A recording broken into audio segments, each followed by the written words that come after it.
Good afternoon, ladies and gentlemen. Welcome to Haar Disciples Baseball. My name is Tim Collins, and I'm joined today by my good buddy and unfortunate Red Sox fan, Tim Williford. And we're here today to watch the final game of the 2019 series, and it's the Buchbinder Legionäre Regensburg versus the Haar Disciples. Why is it unfortunate? I don't know about that. But anyways, it's unfortunate the season's ending so quickly here for the Disciples. It's a little unusual to be in June and mid-June. But the European Championship's coming up later this year, so this summer. So their season rapidly coming to a close here, Tim. Yeah, this has been an extremely condensed and scrunched Bundesliga season here in Germany. And you mentioned that's the reason. It's because of the European Championships at the end of September. And so the DB Foul wanted to make sure that the entire season and the playoffs would be over with enough time left over for the national team to get some workouts in and some exhibition games before taking on the other European national championship teams or European national teams. And, yeah, it's odd. This is the last regular day of the season, and next week is the official first day of summer. On June the 16th, 2019. So they're not the boys of summer this year. No, the boys of late spring, I guess. But it was an exciting ball game between these two teams on Friday night. In fact, the Disciples held the lead until the 8th inning, and Regensburg put a 5 spot on the board in the bottom of the 8th inning as the Disciples somewhat self-destructed, making a few key errors. And then Regensburg, you got to give them credit. They are an offensive team that does not have any holes. They have hitters 1 through 9. They have depth in the bullpen, and they are a very strong team. They are going to finish in second place in the Bundesliga South, but they are certainly one of the top teams in both lanes of the Bundesliga, North or South. Yeah, they've consistently been, for the last 10 to 15 years at least, they've been a powerhouse. They had a little bit of a rebuilding stage over the last few years, but here they are back in second place onto the playoffs, and the Disciples are kind of in an opposite position. A little bit more like Regensburg. Disciples now are building their own baseball academy. It's been here for a few years now, and a changing of the guard with the older established players leaving and the younger players coming in. So the Disciples take the field now. Yeah, and you're right. The youth movement that the Disciples have been on, it has definitely saved them at points this year, and we talked about it in the last broadcast with fellas like Titus von Kopf getting regular playing time. Also some of the young pitchers like Daniel Jager and Daniel Wolf getting cups of coffee. And right now it's going to be Lewis Cohen, the ace of the staff, if you will. He has had 2 excellent starts in a row, including 2 complete games his last 2 performances. He is 4-6 with an ERA of 3.36. That's in 75 innings. But his last 2 starts were excellent. He pitched 8 innings, a complete game, losing a tough 2-1 decision against Mainz last weekend. And he pitched a brilliant complete game, 12 strikeout performance against the Stuttgart Reds the week before that. That was the game that you were here for. So that was outstanding performance by him. Cohen really, he mentioned something to me that after the Heidenheim game, he made some sort of adjustment and really found his rhythm. And before the game today, he said he wants to end the season on a strong note, and of course that's a very understandable thing to want to do. As you see the right-hander taking his warm-up pitches, the defensive alignment behind him is going to be somewhat odd. The catcher is, in fact, the Game 1 pitcher. Tomas Aundre is catching.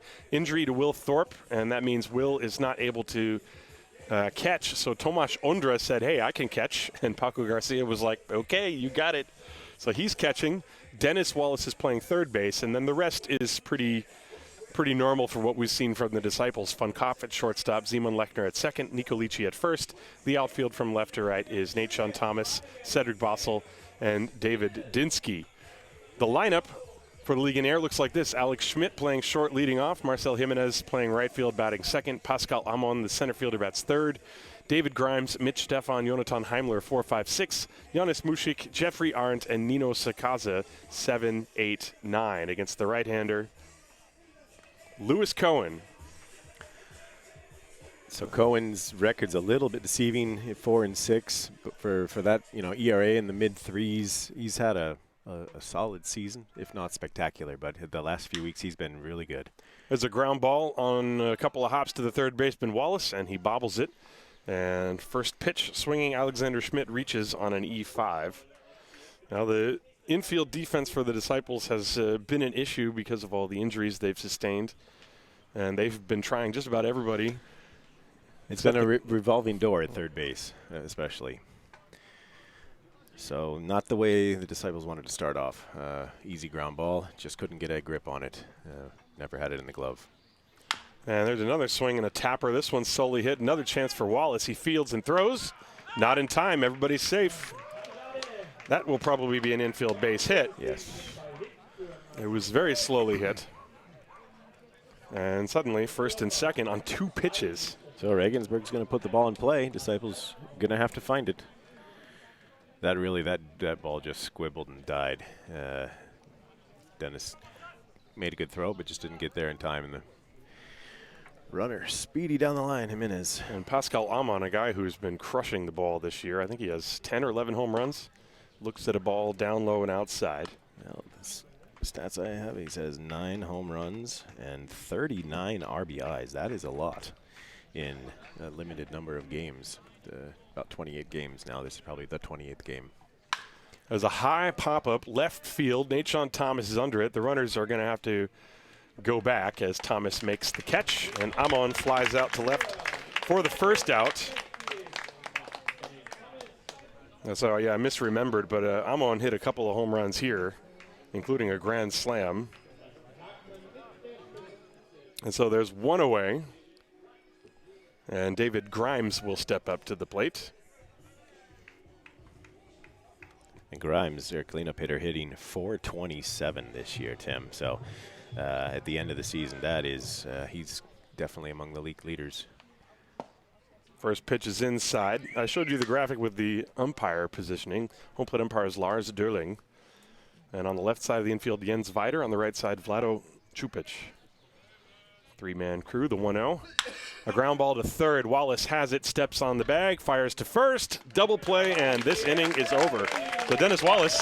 Redemption there, no run scored. So for the Legionnaire, they get no runs on 1 hit. There was 1 error and 1 left on base. At the end of a half inning of play here in Haar, it is the Buchbinder Legionäre, nothing the Haar Disciples coming to bat. This is Haar Disciples Baseball präsentiert vom Gesundheitsunternehmen MSD.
As we go to the bottom of the first inning, Benjy Waite from the University of Alabama at Birmingham is a veteran of many American Association Independent League teams, and he's taken the mound in this game for the Buchbinder Legionäre, and the lineup he is going to face for the Disciples looks like this.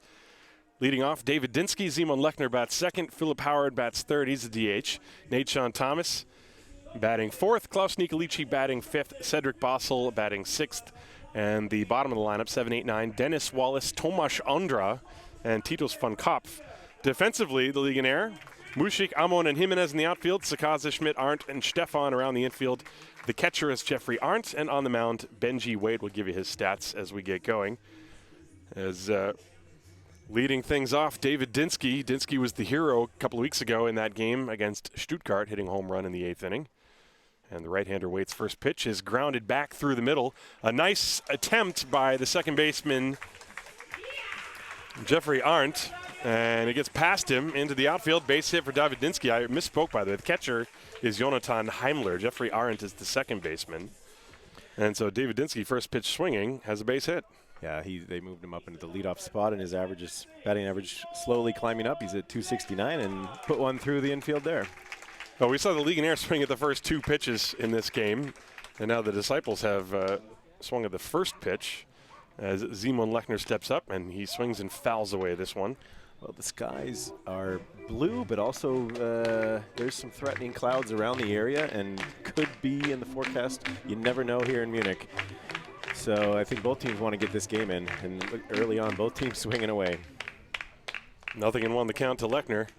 There's a chopper to the right side. Arendt fields, and he juggles it for a minute, and he's able to make the play to first. That juggle might have cost him the out at second base. All that ball was hit pretty slowly to begin with. I'm not sure he would have had a good play on Dinsky. So yeah, the infield seems pretty slow today. The grass, and it's quite wet. It really was torrential rains late last night, but let's get this game in. Benjy Wade, by the way, ERA of 2.5 in 50-plus innings pitched, and he's been used mostly in relief for short outings since the beginning of May. But due to the fact that both Jan Tomek and Bill Greenfield had to pitch on Friday, he is probably going to be expected to go as long as he can into this game. Philip Howard at the plate, and the pitch is low, ball 1. Howard hitting 278 on the season. Not a lot of at-bats. He's got 36 at-bats on the year. He's been pressed into service here with a lot of injuries to the club and coming back from his own injuries as well. Yeah, he missed a lot of time as well. Swing and a miss. He homered on Friday, however. 1 ball and 1 strike. The Disciples hit 3 home runs in Regensburg. Nate-Sean Thomas and Klaus Nicolici going back-to-back. And then an inning later, Philip Howard hitting a bomb at his old digs at the Armin Wolf Arena. Got to give a shout-out to my mom, who's tuning in, by the way, from Plattsburgh, New York. Hi, Mom. 1 ball, 1 strike. The pitch, a curve, and that's on the outside corner. Good pitch from Benjy Wade. 0-2. At least somebody's watching. We know there's people watching. You can always track the numbers. There are currently, I think, 40 people watching. Ooh, 57. I clicked away for a minute, and it went up. 1 ball, 2 strikes. There's 1 out. Runner on second base is David Dinsky. Pretty good speed. No score in the game. The pitch, breaking ball, got him swinging as Howard chasing one that was maybe 6 inches or so off the outer edge of the plate. Yeah, great pitch. Definitely went fishing after that one. Had a great break on it. The previous pitch having been called a strike, Howard expanding the zone. Take another look at this one on the replay. As Nate-Sean Thomas will step up. Yeah, perfectly located from Benjy Wade.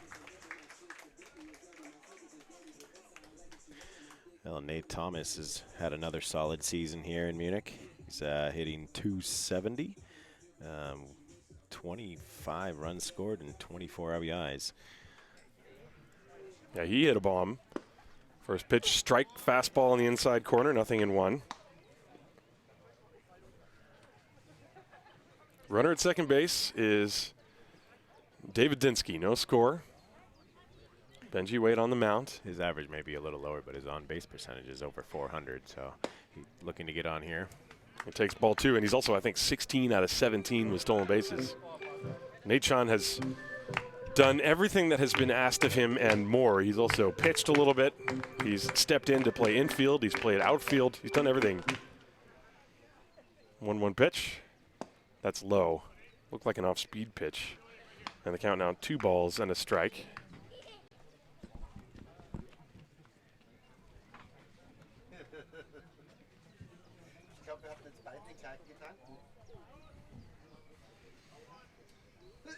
Here's the 2-1 pitch, and that's high and outside, ball 3. But it's always bark at the park day at the ballpark, but we have some other animals roaming around here that are not so normal to see at a ballpark. There's a rabbit here. Tim, what can you tell us about that? Well, yeah, we put you on the spot. I've seen squirrels running around a Major League Baseball stadium before. Never a rabbit, but there's one behind us here at the fence. Oh, and there's now a rabbit on first base from Nate John Thomas. Yes, one of the fastest guys in the league. He draws the walk, and the Disciples have runners on first and second for Klaus Nikolici. Nikolici has had a great year with the bat. And Benjy Waite, who is on the mound pitching for the Buchbinder Legionäre, has 2 runners on base now. Yeah, Klaus hitting .333 this year. Takes that one. Yeah, that looked like a little slide or something with a wrinkle in it. It was not a straight-up fastball, I don't think, from Waite.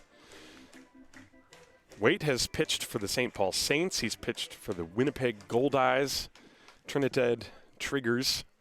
Some great team names in indie ball in the U.S. Here's the 0-1. Big curve, and that one catches the corner, strike 2. Drops that one in there. Yeah, Klaus is 1 year away from the club and came back this year, and he's been a strong middle of the order bat this year. I think he's leading the league in doubles as well. 25 RBIs as well. And there go the runners swinging, and the ball is dropped by Heimler. Couldn't find it for a minute, and now he throws to first, and it's just barely in time. Will Thorpe over there coaching thought that the first baseman Stefan might have taken his foot off the bag, but he did not. So the strikeout erases the threat for Benjy Waite and the Legionnaire. And for the Disciples, they get no runs on 1 hit, no errors, and 2 left on base. We are going to the second inning here in Haar. No score between the Legionnaire and the Haar Disciples. This is Haar Disciples Baseball, präsentiert vom Gesundheitsunternehmen MSD.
We go to the top of the second inning here in Haar. No score between the Buchbinder Legionäre and the Haar Disciples, and Lewis Cohen is going to face 5, 6, and 7.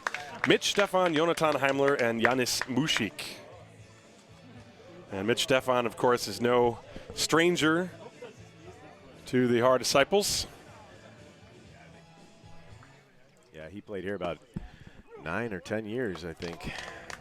And he looks at a strike. He also hit a lot of home runs in his tenure.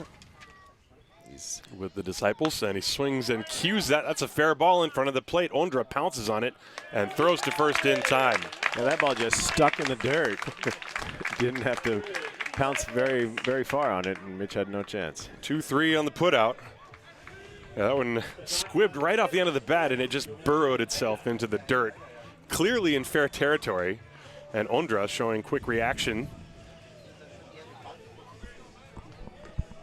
Yeah, I wonder when the last time he caught was. But he pitched a lot of pitches. I think I saw 99 pitches on Friday, so 2 days ago. Now he's behind the plate. 1 ball, no strikes, the count to Jonathan Heimler. Lewis Cohen pitched around an error and a single in the first inning. 1-0. That ball drilled high and deep to left field. Going back, Nathan Thomas in the gap. He reaches up. It's over his head and up against the wall. He fields it on the warning track. Heimler is going to cruise into second base with a double. Well, that's only Heimler's second double on the year, but he got good wood on that, and that just carried. Nate couldn't catch up with it. I think Heimler hit a home run on Friday, if I'm not misremembering that. And he really hit that ball deep into left center field. This can be a deceptive ballpark. Sometimes a ball like that, you think for sure it's gone, and it lands short of the warning track. Well, I'm not sure how much the ball is going to carry today. It's kind of humid, a little bit cold for, you know, it's right now it's a gorgeous day out, but I don't think the ball's going to carry a lot today. So here's Janis Mušik, and he looks at a pitch in the dirt. Good scoop by Aundre. 1 ball and no strikes. We will see what kind of pitch blocking skills Aundre has. Obviously, he's an experienced catcher, but not having done it in quite a while. Here's the 1-0. Fastball, that's high, 2-0. Mušik's hitting 400 in pretty limited at-bats, though. Only 15 at-bats this year so far. 2 balls, no strikes to the right-hand hitter. Cohen from the stretch deals. Breaking ball. This one in the dirt again, scooped by Aundre.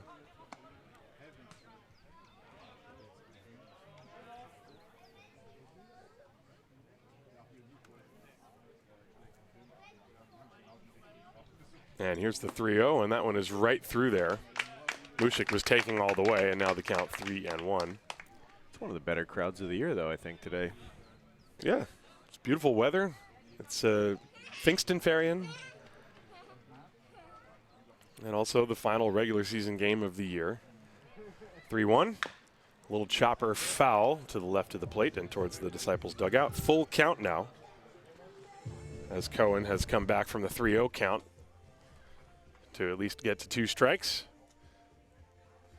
Don't forget, if you have to leave the house, you can take us with you on your phone by listening to the radio version of this broadcast. Just click on the link. There's a swing and a miss on a pitch in the dirt. It was blocked by Aundre. He's got to throw to first, and he does so. That was a half swing, but it was called right away by the home plate umpire. So Cohen comes back from a 3-0 count and completely fools Janis Mušik on that breaking ball down and away. And there are 2 away. Yeah, he couldn't lay off that one. The 2 down, they'd like to strand this runner out on second. So Jeffrey Arendt will step up to the plate.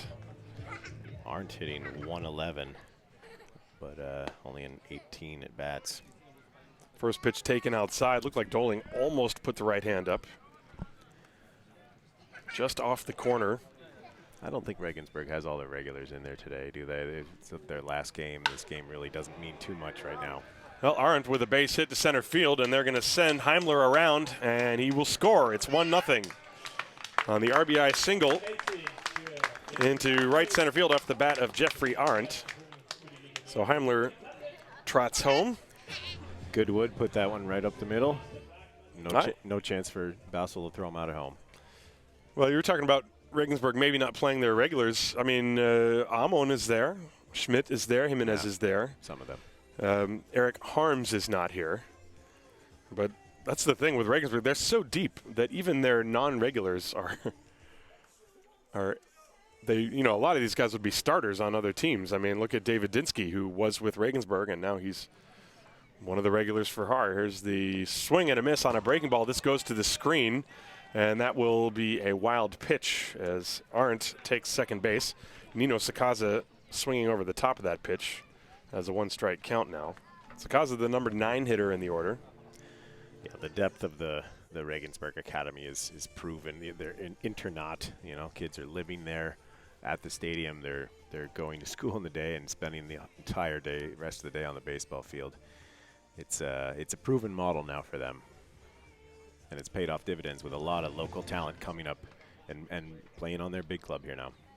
There's a swing and a miss by Sakaza out in front of a pitch that was tailing down and away, and the count 0-2.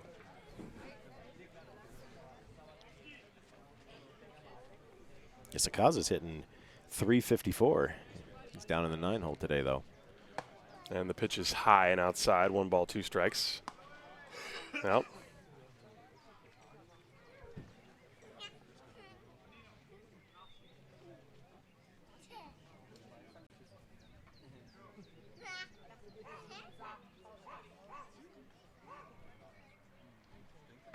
And this pitch is taken low. 2 balls and 2 strikes.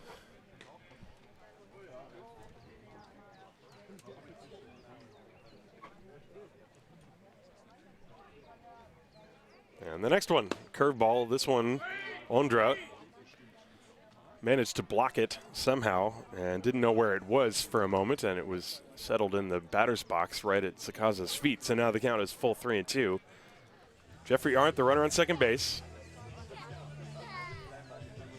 Yeah, he saved a base there. Just got the glove on it and knocked it down. The next one, swing and a foul as it went backwards.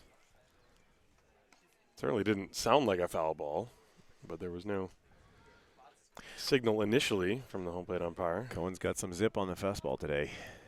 I've been impressed with him over the last games that we've seen. He looked really good, and in the last start we saw. There's the payoff.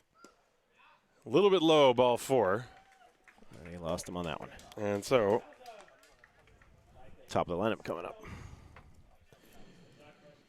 Well, Tim, looks like we're having some technical difficulties with the center field camera, so I am going to turn it over to you to do play-by-play while I go out there and try to do what we do. So I'll let you take it from here. Feel free to try to read my handwriting on my scorecard. The hitter is Alex Schmidt. That's all you got to know. All right, good luck out there. All right, Alex. So now you're the only camera that's on. So keep it on the batter pitcher, and then just Cohen comes set. Pitch just outside.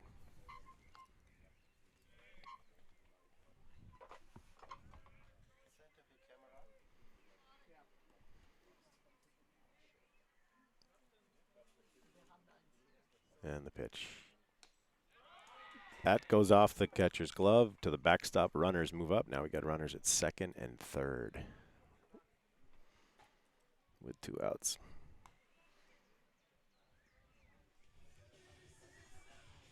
He got a glove on it, but that pitch was quite a bit outside.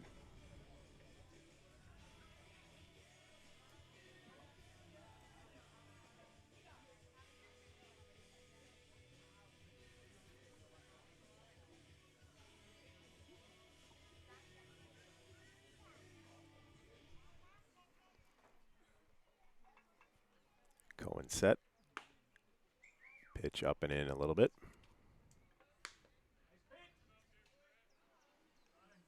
I believe that's a 3-1 count now for Schmidt, the leadoff hitter from Regensburg, hitting .336. He took that one right down the middle on a 3-1 count. Not sure what he was looking for.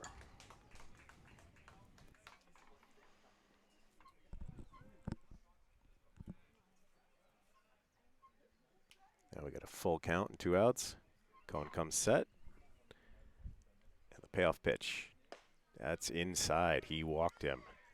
So Schmidt heads down to first base with a walk. The bases are loaded for Jimenez, who singled his first time up.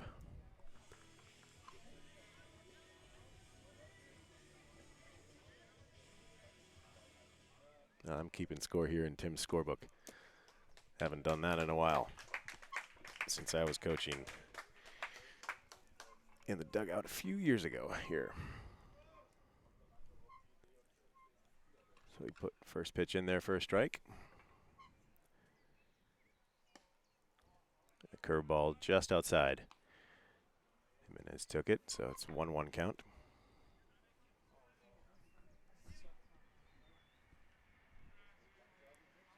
Cohen comes set. That pitch down. 2-1 now. Bases loaded. 2 outs. Regensburg is threatening here. Haar wants to grab this last out and get back in the dugout. Nice little breaking ball in the outside corner. Dropped it in there. Strike 2.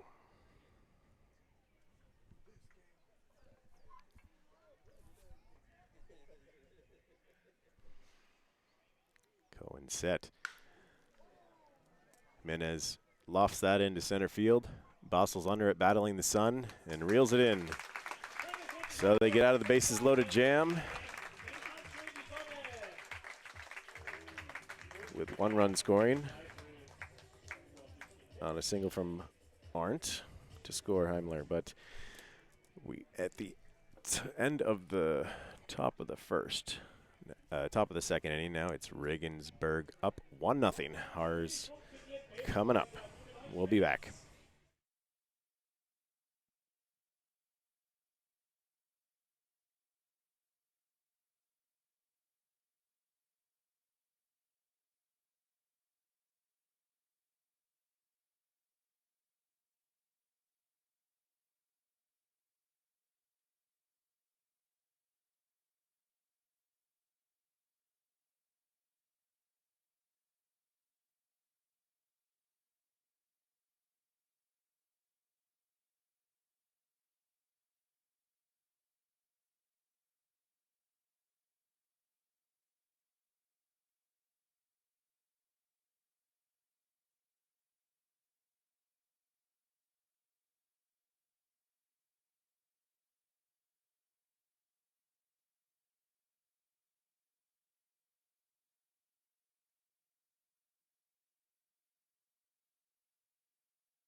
Well, we're back here in the bottom of the second inning. Cedric Bassel coming to the plate. Like to give a shout out. It's about 9:30 in the morning in the East Coast. I'm not sure if my dad's listening, but it's Father's Day in America, so happy Father's Day to you, Alan Williford, if you're listening in Jericho, Vermont.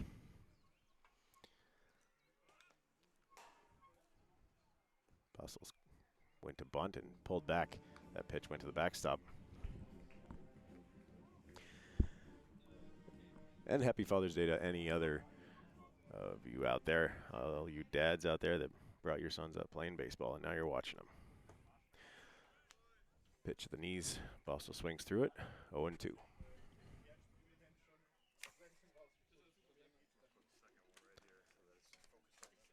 Al said he's hitting 167 this year, but he's been a solid leader in the outfield. That pitch is down. 1-2 now.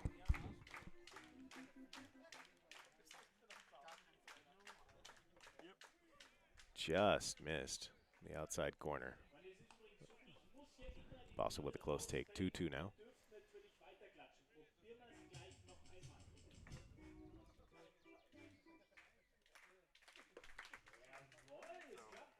Ball 3.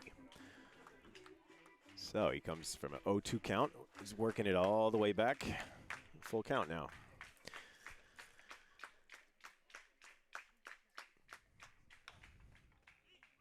In the full count. The ball squibs right in front of the plate. Bounces, looks like some dirt got in the eye. It's a foul ball. Dirt got in the eye of the catcher. And the umpire, both. You don't see that much. Both the catcher and the umpire wiping their eyes. So said he's fighting to stay alive here in the full count. Looks like they need another minute. Welcome back, Tim. You got the camera fixed out there? Nope. Okay. Nope. Center field camera is done. Maybe it's time to start a GoFundMe. Yeah, we didn't have it last game either, did we? It stopped working an hour before the game last time. This time it stops working an hour into the game. And Bassel walks. That pitch is inside. Ball 4.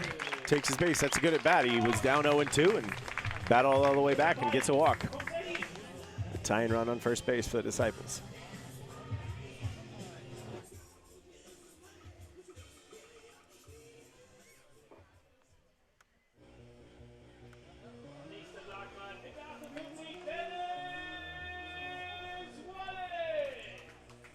Now batting 7-hole, Dennis Wallace. He's playing third base today. He's had a busy day down there in the first inning. And the pitch, just low and outside. So Dennis Wallace, it's been a struggle for him all year long, hitting .075. But he's looking to move the runner here.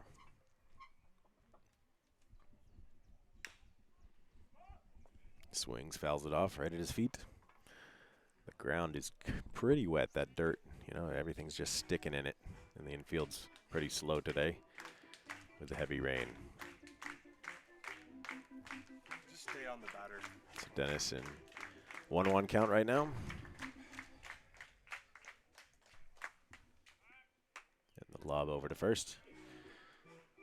Said he dove back like he was going to get picked off, but just had to lay there in the mud while he lobbed it over.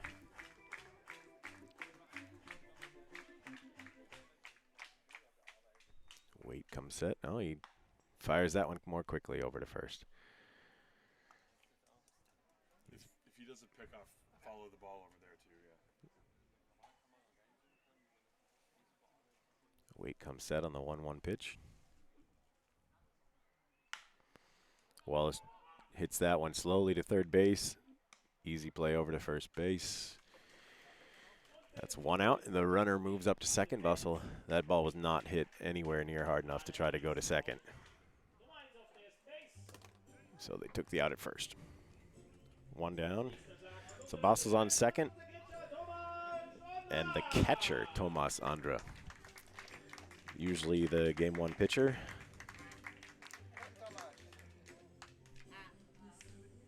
I don't think he has a lot of at-bats this year. Aundre is 0 for 1 on the season.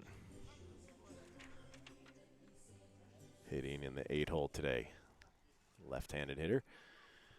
Looking to get a pitch he can drive. Takes that one down the middle, strike one.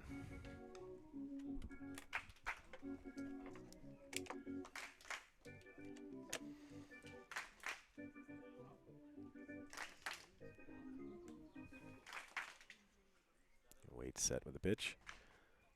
Fastball down the middle, fouls that one back. They probably take BP, but oftentimes pitchers don't get a lot to hit here. Haar usually uses the DH, so like I said, only one at bat this year. Now he's down in an 0-2 hole.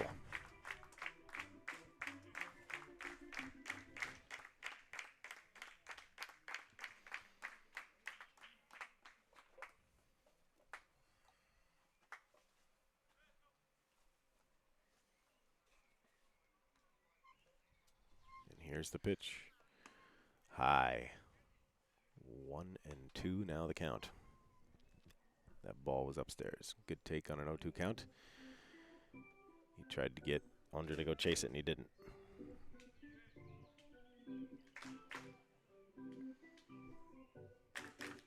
Well, the crowd's looking for something to cheer for. Hard like to get on the board here. They're called time. The catcher is out. Heimler went out to talk to Waite, make sure their signs are on the same page with a runner on second base.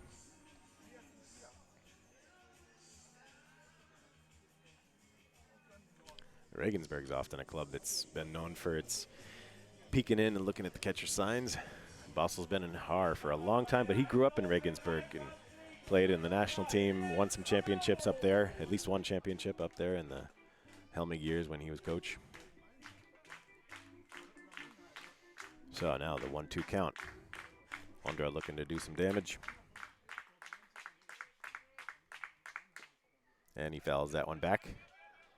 Oh no, he didn't get a piece of it. He swung and missed, and the catcher couldn't hold on to it. So Aundre, with a strikeout, reaches first base.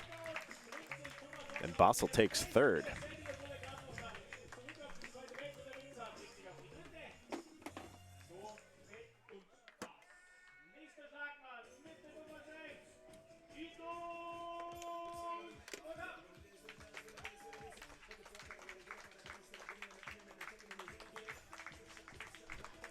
So I'm not sure if that's on the strikeout, if that's an E2 or pass ball.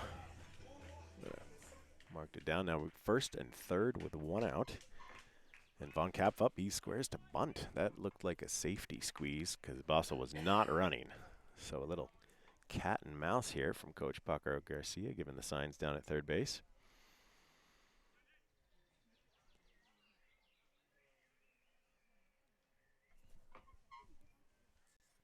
And wait with the pitch. Von Kapf lofts that into shallow right field and not deep enough to get the run home. Bassel didn't try to tag and score. Right fielder came in, had a good read on it, and was really not too deep behind second base. So Von Kapf tried to get a sacrifice fly, but not quite deep enough. So now there's 2 outs. And the leadoff hitter, David Dinsky's back up now.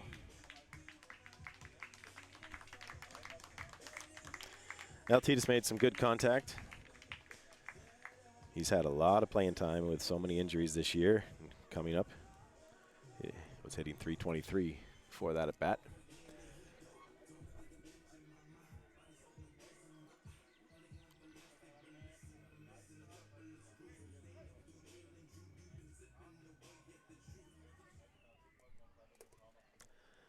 Wait comes set. Dinsky takes that one. Strike 1. Fastball down the middle, but he didn't like it. So Dinsky's hitting .269, and he singled his first time up to lead off the game. And the pitch, curveball, he swings through it. Big roundhouse. So Dinsky facing his former team. He played for years for the Legionnaire. He'd like to do some damage here and get the Disciples on the board. Wait comes set. Drops in a curveball, strike 3. Called strike 3. So the Disciples go down, leaving 2 runners on base. Did not score any runs that inning. So at the end of 2, Disciples are down 1-0 here in Munich. We'll be back.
And we're back here in the top of the 3rd inning. Disciples missed a good scoring opportunity there. They had left 2 runners on. Von Kapf flying out to right field, and then Dinsky striking out looking. Cohen back. Aundre with a throw down to second. Regensburg coming up to the plate. This is Tim Williford. For those of you who don't recognize my voice or my name yet, Tim Collins is out there, the one-man show here. He's tried to fix his center field camera, couldn't get it going, so he's trying another approach with some other technology. He does yeoman efforts here. Cohen comes set with the pitch, pops that one foul behind the home team dugout over towards the food shop.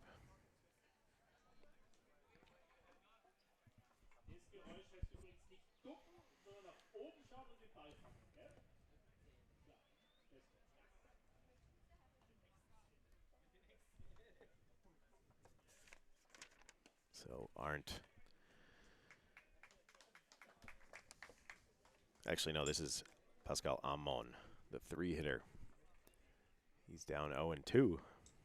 He's hitting .295 on the year. pulls that one down the first base line. Foul ball. Stays alive with 0-2.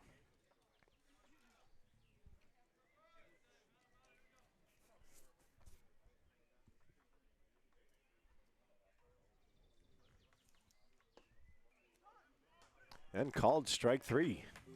Amon didn't agree with that. He takes his time getting out of the batter's box, but he goes down looking.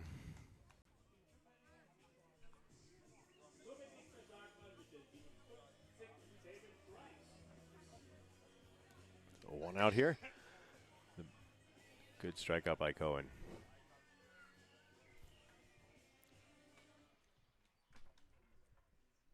He comes set against Grimes, and he hits that ball back up the middle.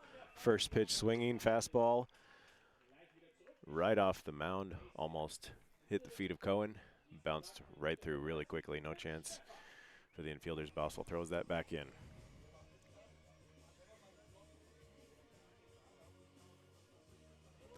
And Mitch Stefan comes to the plate. Mitch, the longtime first baseman here. Approximately 10 years for the Haar disciples here in Munich, first Bundesliga. That pitch is outside. He takes ball 1. So Mitch last year went up and transferred up to the Regensburg Buchbinder Legionäre. Was their cleanup hitter. I think he's hitting 5th today. Looking for something he can drive. He takes that one. Strike 1, so 1-1 count. As Tim said earlier, Mitch had quite a few home runs over this right field fence here. Left-handed hitter. There's a building out there now, so he could break a window out there. That pitch is down and in, bounced in the dirt. 2-1 count.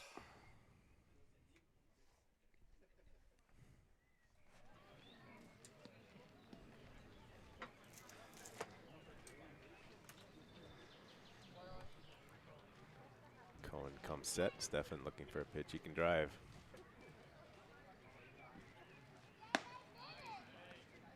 Big fastball by Cohen.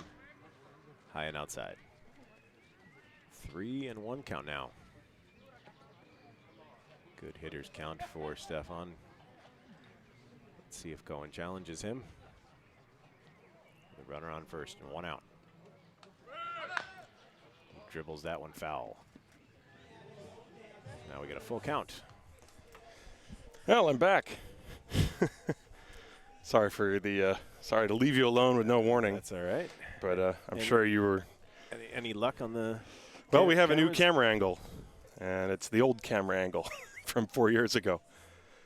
Probably a little bit too low. I guess I'll go down there and fix that again in a minute.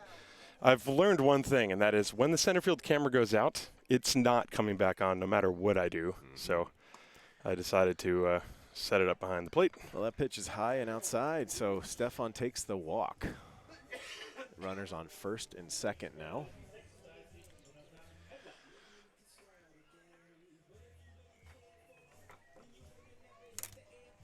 With Heimler coming to the plate. The shortstop's hitting .261. And the pitch. Just missed on the outside corner. He tried to drop a curveball in there. You can see Tim adjusting the camera behind the plate there, behind the fence. So the 1-0 pitch coming. Fastball up at the shoulders. 2-0 now.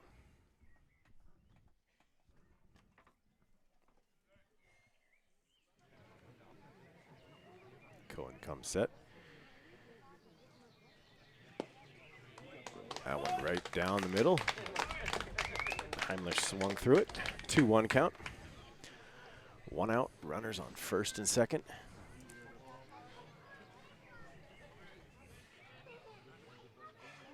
And the pitch. Right down the middle. Drops one in there. 2-2 count.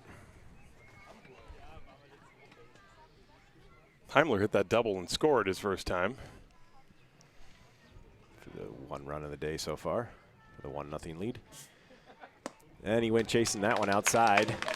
Strikes out. It's a pretty nasty break on that pitch by Cohen. He's looking strong on the mound today. He's got good location on that. So he strikes him out. That was a big out. Runners on first and second stay there. 2 outs. And now Janis Mušik. Because you can't read my handwriting, so I figured I'll do you a favor. And he pops that one up. And Nate Tomas charging in. Titus von Kapp. Nope. Nate calls him off. And right behind shortstop, Nate comes in from left field for the 3rd out. Leaves runners on first and second. So after 2.5, it's still 1-0 Disciples. We'll be back.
Keep doing play-by-play? No, go ahead. I'm still kind of just making sure everything. All right, we're back here in the bottom of the 3rd inning. Simon Lechner coming to the plate. As Tim Collins continues to work through some technical difficulties with different camera angles.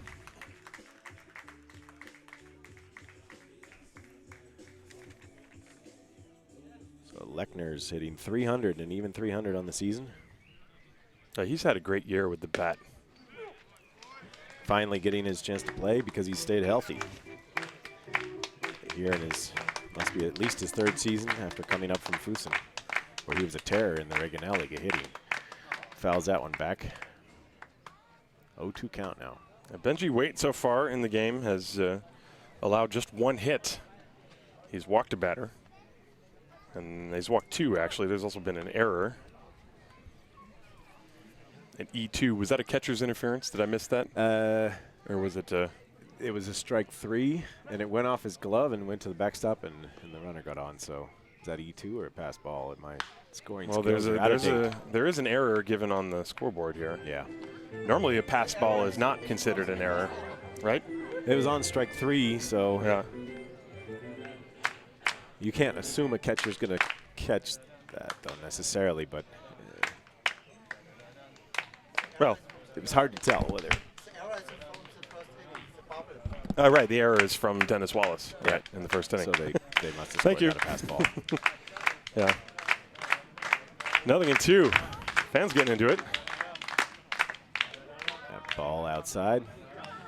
Simon's got a pretty good eye here. I'm not surprised to see he's only got 17 strikeouts and 113 plate appearances.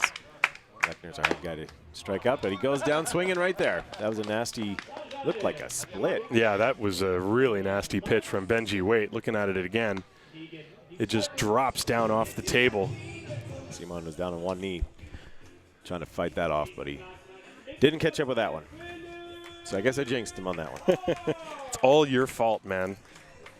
We have all the power in the broadcast booth. We actually control the outcome of the game by whether or not we jinx people. Oh, we don't have a center field camera anymore. But nope. So you can do all the dance moves you want. No, you won't be embarrassed. strike one in there to Philip Howard, the former coach who now is playing third base today. Howie's the DH today. Ah, sorry about that. Yep. That's okay. Weak grounder to second base. Easy play. He's out 4-3. Yeah, Howard, former star for the Legionnaire. And yes, and national team player for many years. Spent 1 year with the Heideköpfe, then he retired, then started coaching here in Haar. And didn't play when he was coaching, but now that Paco Garcia is coaching, and they've had a string of injuries this year. Very tough year for the Munich-Haar disciples. Nate Thomas comes to the plate. It is nice to see just how many people are here today on the final game. Yeah, it's final home game. It's a good crowd. Nate Thomas, his first time, drew a walk.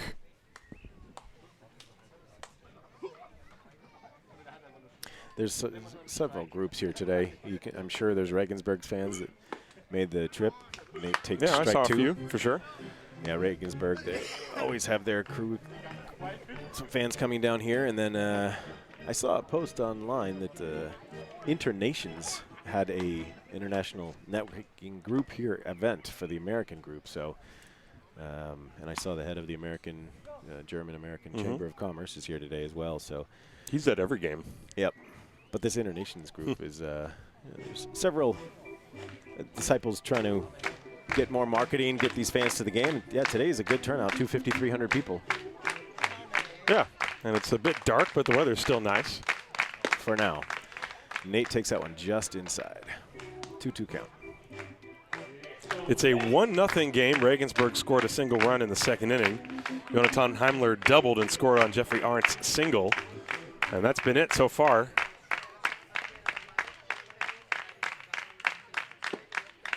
Nate goes down swinging on that curveball. Big roundhouse curve by Waite. Yeah, Benjy Waite has the curveball working. That is 1, 2, 3, 4, 5, 6 strikeouts through 3 innings for the right-hander. And we will go to the 4th inning here in Haar. 1-0 Regensburg. This is Haar Disciples Baseball. Präsentiert vom Gesundheitsunternehmen MSD.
We move to the top of the 4th inning here in Haar. Regensburg leading 1-0.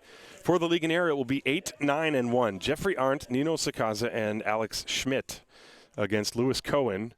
And the first pitch is lined into center field. That's going to drop for a base hit in front of Cedric Bassel. And Jeffrey Arndt has seen 2 pitches in this game, and he's hit 2 identical base hits to center field. One of them drove in the Legionnaire's first run. And so he is at first base to start things here in the 4th inning, and that will bring up Nino Sakaza. That was the 54th pitch thrown from Lewis Cohen. He's got 5 hits allowed, 1 earned run, 3 walks, and 3 strikeouts so far. And now Sakaza, the number 9 man at the plate. Steps up, and the first pitch to him is swung on and bounced on a big chopper to the first baseman, Nico Lici. Throw to second in time for one. Cohen covering first base, but the relay throw was not in time. That was pretty good play by Nico Lici to make it even that close. As we take a look at this on the replay, it was a big chopper. Yeah, it was hit too softly, really, to turn that. But Klaus had the right idea, and it was a quick turn by Von Kopf at second base. Cohen, a good job to get over there and cover. But 3-6, and that retires Jeffrey Arendt, and Sakaza reaches on a fielder's choice. Yeah. And so now, the top of the order with one out and one on. Alex Schmidt at the plate, and he looks at a strike. That's only the third pitch of the inning. Regensburg has been very, very aggressive. Yeah, well, they have 5 hits already. We're in the fourth, though. As the chopper pulled foul to the left. Strike 2 on Alex Schmidt, who reached on an error and then has walked, so he's been on base 2 times. Had a commenter in the YouTube group saying it looks like a very nice ballpark. I want to go there. Well, please come. Wherever you're from, if you're ever in the Munich, Germany area, catch a ball game. Although for the first Bundesliga, you're going to have to wait a while. Today's the last home game of the year. Well, there will be some playdown games. Yes, sorry about that. I think that the first weekend will be 5th and 6th of July or 6th and 7th of July. Yeah, of course. So, runner on first base, and there he goes. The pitch is swung on and popped foul out of play off to the right. Nico Lici giving it a look, but that's well out of play. So the count still 0-2 to Alex Schmidt with Nino Sakaza on first base. So Disciples usually are in the playoffs and battling have made it to the semifinals a couple times over the last few years, but in the play downs this year, they'll probably be playing at Ulm or Saarlouis, right? Yep. Pitch is low, and the count 1-2. The Bundesliga South was exceptionally tough this year. If you look at the spread of the first 4 teams in the standings, I mean, Heidenheim is 4th place. That should just tell you all you need to know about how tough the Bundesliga South was. Yeah, they lost a couple players, though. Some players went over to Stuttgart. Stuttgart had a good year, but they're not making the playoffs this year either, are they? That pitch was low, and it was a nice pick by Tomas Aundre. Aundre has been backhanding a lot of those balls in the dirt. He's not been as quick to drop to his knees the way, Thorpe, obviously the regular catcher, who is injured and cannot be in there. So Aundre doing a pretty good job, pressed into catching duty. 2-2. Runners going. The pitch is way outside and goes to the screen. And Sakaza takes the turn. He's going to head to third. The throw is not in time. Wallace had to make a dive to keep that ball from going into the outfield. So we'll see how they score that, whether it's just a wild pitch or a stolen base and a wild pitch. They're throwing the ball around right now, but, yeah, Aundre having a tough time. That pitch was outside, but he's got to catch that. It was a breaking ball, and you can see he didn't quite shuffle to get over. Sakaza probably had the bag stolen. So he goes to third. Yeah, they're missing Will Thorpe's bat in the lineup and his glove behind the plate. Yeah, Thorpe with a sprained thumb as this ball is popped up into left field. Nathan Thomas is camped underneath it, and he makes the catch. No tag or advance by Sakaza on third. So that's a big out, as that is the second out of the inning, and now it will take a base hit for the run to score. Yeah, Will Thorpe did not play on Friday. And I haven't. He's here today. That's right. He's here, and his name is on the lineup card. He was coaching first base before as the Disciples were batting, but the word on him is that he sprained his thumb, and it's not a good thing to be catching when you got a sprained thumb. As the hitter Marcel Jimenez steps up to the plate, Sakaza still on third. The pitch is swung on and missed. An off-speed pitch from Cohen. 0-1. Well, when that runner got to third base, yeah, Cohen bared down, got that short fly ball. Regensburg was not able to score. He'd like to get out of here now. Fastball buzzed high, 1 ball and 1 strike. Jimenez 1 for 2. He's singled and flied out. Good speed at third base, although with 2 outs, it doesn't make a huge difference. Any kind of a hit will lead to a run. And the 1-1, low and in the dirt, again scooped by Aundre with a backhand. That's definitely something that, will enter on the mind of a pitcher when you have a less experienced catcher back there, or at least not the guy that's been doing it all year, he might be a little hesitant to throw those breaking pitches down in the dirt. Yeah, Aundre's getting a workout back there. There's another one in the dirt. Yeah, and he scooped it, but, you know, he's gotten lucky on a few, and he's not been able to scoop a few others. 3 balls and a strike on Jimenez. I mean, they've been together all season, so the guys know each other well. But still, yeah, if you're a pitcher, you're used to the rhythm of your regular catcher, you know, Wilthorpe, you know, putting down the signs, you're trusting him, you don't shake him off very much, so it changes everything. And there's a strike called, but it goes off the glove of Aundre, and here comes Sakaza to score. The count is 3 balls and 2 strikes, but the score is 2-0 Regensburg on a pass ball. Yeah, he just missed that one. He didn't have the glove open. That ball bounced right to the backstop. And you can see Derling called it a strike. Jimenez thought it was ball 4. And so Sakaza scores from third on a pass ball. It's 2-0 Regensburg, and the count 3 balls and 2 strikes on Marcel Jimenez. And now nobody on base. Jimenez stands in with a full count. Lewis Cohen still going to work from the stretch even though there's nobody on. And here's the pitch. Breaking ball. Strike 3 is called on the outside corner. The inning is over. About 1 pitch too late for Cohen and Aundre. A run comes home on a passed ball.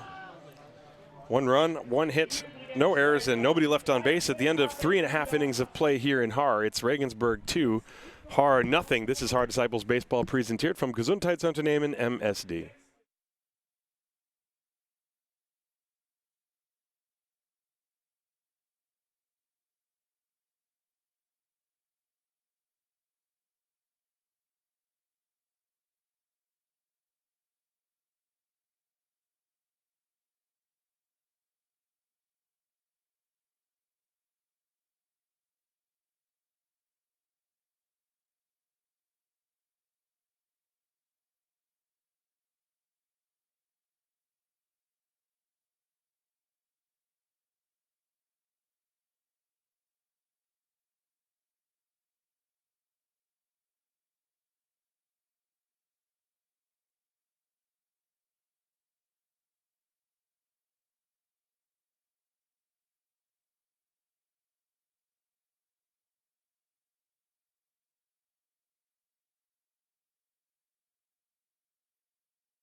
Welcome back to the bottom of the 4th inning. Tim Collins and Tim Williford coming to you live from Sport Park Egelfing in Haar. It is 2-0 Regensburg out in front of the Haar Disciples. And for the Disciples, they will send 5, 6, and 7. Klaus Nicolici, Cedric Bassel, and Dennis Wallace to the plate against the right-hander Benjy Waite, who has struck out 6 and walked 2 and only 1 hit. There's a chopper to the right side. Arendt to his left, gloves it from the outfield grass, flings it to first in time to get Nicolici. 1 pitch, 1 out. Yeah, Haar just has not got the bats going. They've had base runners, you know, a few walks, but only 1 hit so far. Well, Waite has, I mean, he's got 6 strikeouts in now 3 1/3 innings. He's been great. He's been getting out in front of hitters, and he's thrown some nasty pitches that look like they're dropping off the table. Not much you can do with that. Now, Waite, who has not gone more than 3 innings since May the 5th,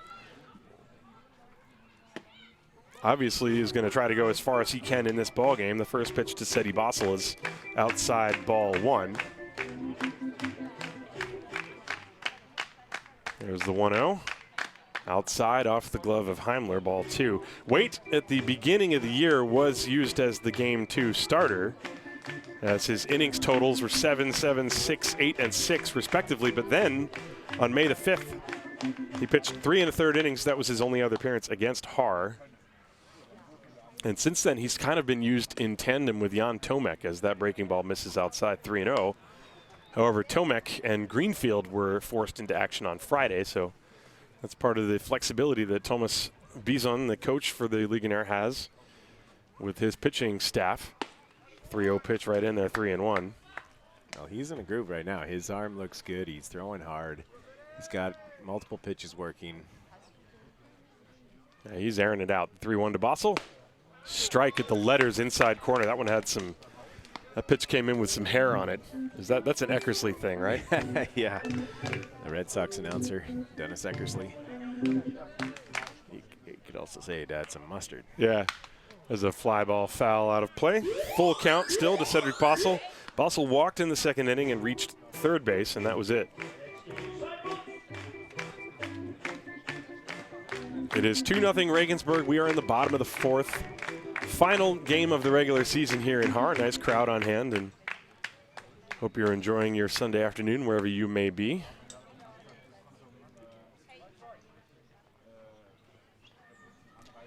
Some gray clouds surrounding the field now. Skies are threatening. And the pitch is up high for ball 4. And so Cedric Bassel is on first base. The Disciples have their 4th base runner. They've had 3 walks. Well, that did also have Tomas Aundre reaching first on the strikeout wild pitch. So they've had 5 base runners, I guess. And so now Cedric Bassel is on first, and Dennis Wallace is at the plate. Wallace grounded out to third his first time. I want to give a shout out, by the way, to Tobias Dietrich and the Legionäre TV crew. They lent me a piece of equipment for this ball game. The pitch is a strike to Dennis Wallace. So thank you very much for the cable. And very clearly something else has gone wrong with my center field camera. So, yeah, I'm going to just check that whole thing out. Nothing in 1 on Dennis Wallace. Fouled straight back here. I'm talking, that was coming right at me. That was at you, yep. And the count 0-2. Thankfully, there was a net there. Otherwise, I'd have had to utilize my supreme athletic skills and try to make a barehanded catch. Thankfully, there was a net. Unfortunately for the fans, because they were deprived of the opportunity to witness such a spectacle of athleticism. 1 ball and 2 strikes to Dennis Wallace. But, you know, you've seen this spectacle before, so you can tell, you can attest. I'd rather see you at the plate than trying to catch something. There's a swing and a miss. And Wallace strikes out. That's the 2nd out. And the 7th strikeout for Benjy Waite as he went to the breaking ball away. I can't say I blame you. There's that nasty breaking ball. And so Tomas Aundre, who's walking up to the music of Enya. That's a blast from the past. I wonder if that was his choice. A little bizarre, yes. I liked that song when it was popular back in the early 90s. Aundre, a left-hand hitter, struck out his first time. And he looks at a pitch high and outside. 1 ball and no strikes. Runner on first base is Cedric Bassel.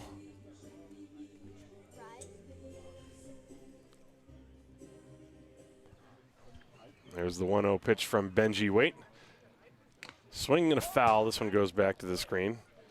1 ball, 1 strike. Aundre swings from the left side, even though he's a right-handed thrower. He's got slightly open stance. He's a big fella. And although I haven't seen him hit a whole bunch this year, you certainly could imagine that he's got some power behind that swing. 1 ball, 1 strike. The pitch slapped into and out of the Haar Disciples dugout. Foul. That one almost took out a very expensive-looking camera.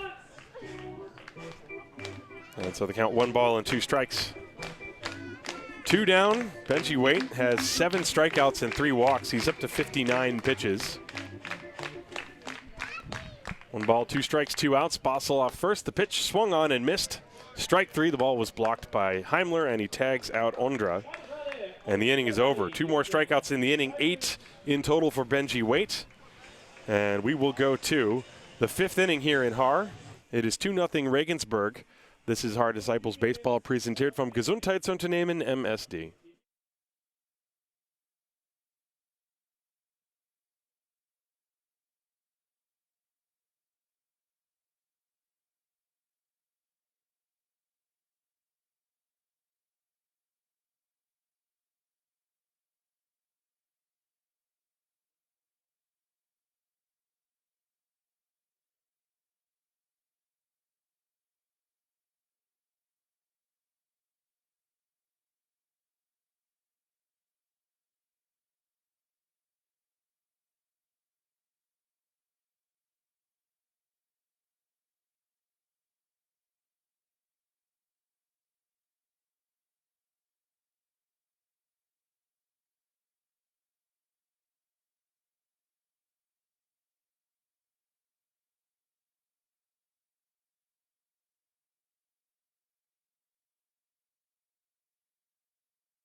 We go to the top of the 5th here in Haar. Regensburg 2, Haar Disciples nothing.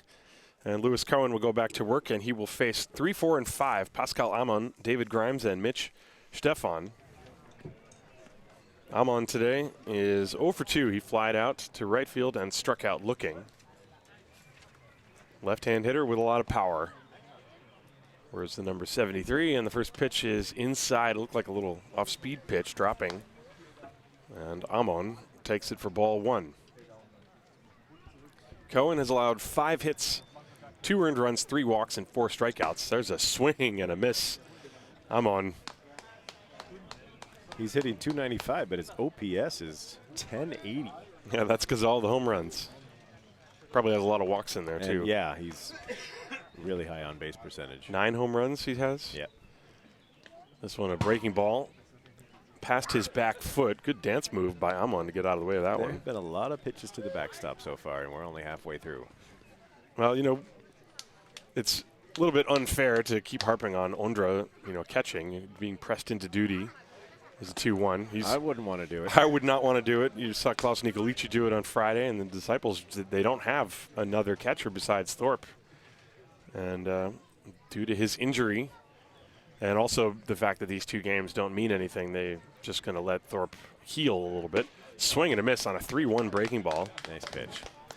Yeah, don't underestimate how these guys are throwing, mid-80s and higher, and with movement, with breaking pitches, it is sometimes just hard to get a glove on the ball. Yeah, and so credit to Aundre wanting to step in there. I heard that he was asking to catch, and so he's doing the best he can, and the pitch is swung on and grounded to the right side. Lechner, who was playing very deep, fields that ground ball and throws to first in time.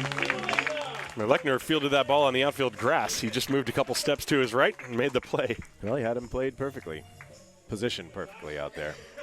There's you don't see as much shifts here in the Bundesliga as you do in Major League Baseball now. It's ridiculous with the shifts on almost every play, it seems. With second baseman playing way out in right field a lot.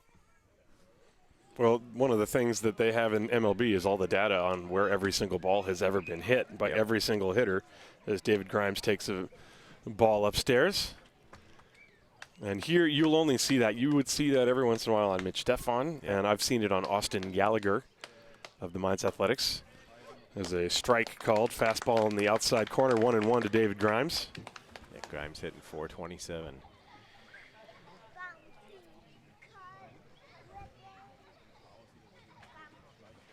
And this pitch is up high, 2-1. Grimes today hit into a double play in the first inning, and then he singled in the third and was stranded at second base in that inning after Regensburg had taken a 1-0 lead in the second. They scored another run in the fourth as he looks at a strike on the outside corner, 2-2. That was a good pitch from Cohen. It's 2-0 Regensburg. We are in the top of the 5th inning here in the final regular season home game of 2019.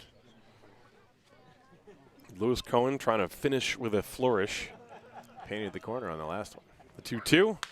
Popped foul out of play, and we will do it again. Grimes stays alive. That was another fastball on the corner.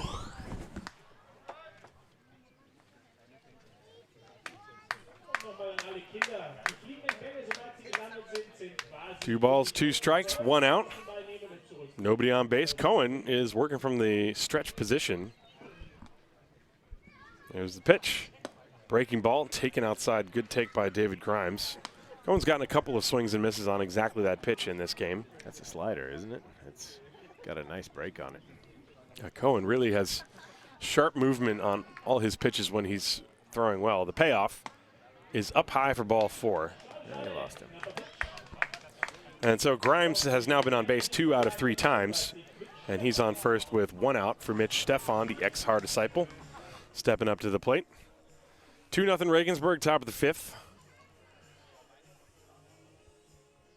You wonder if maybe Grimes might do any running here. I would think they're going to be challenging Aundre here.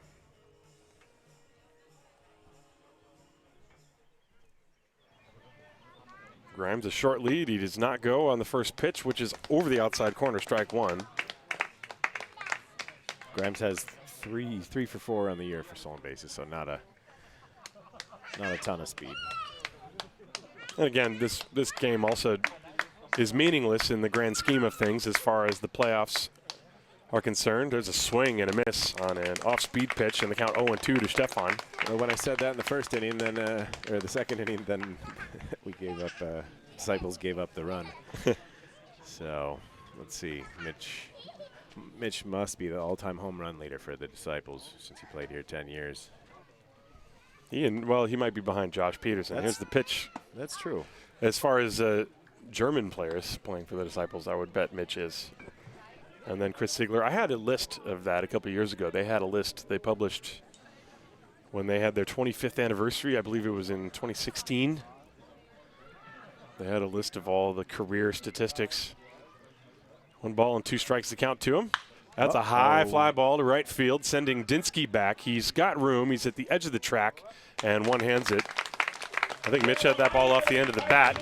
Yeah, the ball is not carrying that well today. So that ball sat up there. Dinsky was not quite to the warning track. Reeled it in. It didn't quite have the sound either. It didn't have that really loud crack that, reverberates through the green pastures of Haar. Well, Stefan will get another That was chance. a reach. Sorry, everybody. Anyway, 2 down, Jonathan Heimler at the plate. Yeah, there's no cows around here, but there's some fields on the It's other green. side. There's Other greenery. side of the soccer field. There's some farmland around here. There's a strike called Jonathan Heimler. There used to be a lot more greenery until they built all those office buildings out in right field.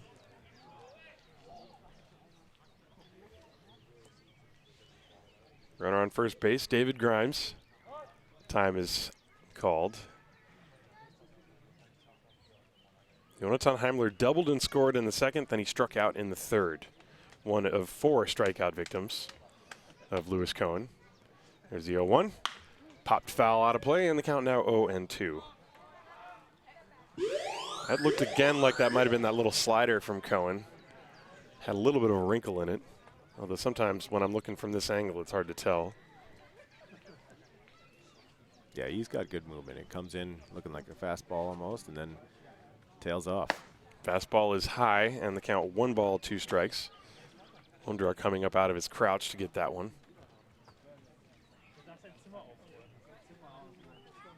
Grimes on first base, 2 down in the inning, top of the 5th, 2-0 Regensburg. And the 1-2 pitch on the way to Jonathan Heimler. Breaking ball taken for ball 2. He started to swing, and they will appeal if he went. And no, says the first base umpire Vlado Chupic, ball 2. Didn't look like he went from here either. But it's never a bad idea just to get a second opinion.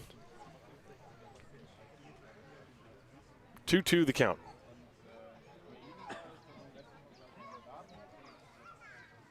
And he struck him out with that off-speed pitch, down and away. Heimler goes down. He has now struck out twice, and the inning is over. No runs, no hits, no errors, 1 left. And at the end of 4.5 here in Haar, it is Regensburg 2, Haar nothing. This is Haar Disciples Baseball, präsentiert vom Gesundheitsunternehmen MSD.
We go to the bottom of the 5th inning here in Haar. Regensburg leading this ball game by a score of 2-0.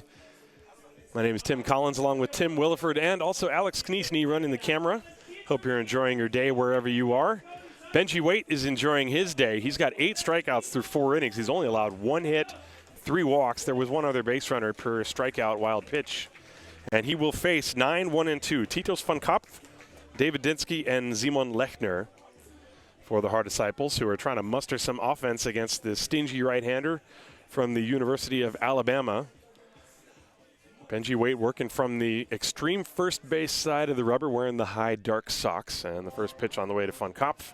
Swing and a miss, strike 1. Van Kopf hit a fly ball to right field. It was possibly deep enough to score a runner from third his last time, but the Disciples decided not to risk it. And they ended up not getting the run home. There's the 0-1. Swing and a miss, strike 2. Van Kopf, another swing and a miss. That is actually unusual from the 17-year-old shortstop. He generally puts the ball in play. He has demonstrated good bat-to-ball skills, but also Benjy Waite demonstrating good swing and miss skills. There's the 0-2. There's a ground ball, slowly hit to the shortstop, Schmidt. He one-hands it, sets and fires, and gets van Kopf by a half a step. Good play by Alex Schmidt. He knew exactly how much time he had, and he also read the bounces of that ball perfectly and got a good hop and made the play. But van Kopf manages to put the ball in play, and he's the first out on a 6-3 putout, and that will turn the lineup over for David Dinsky, the former Buchbinder Legionäre.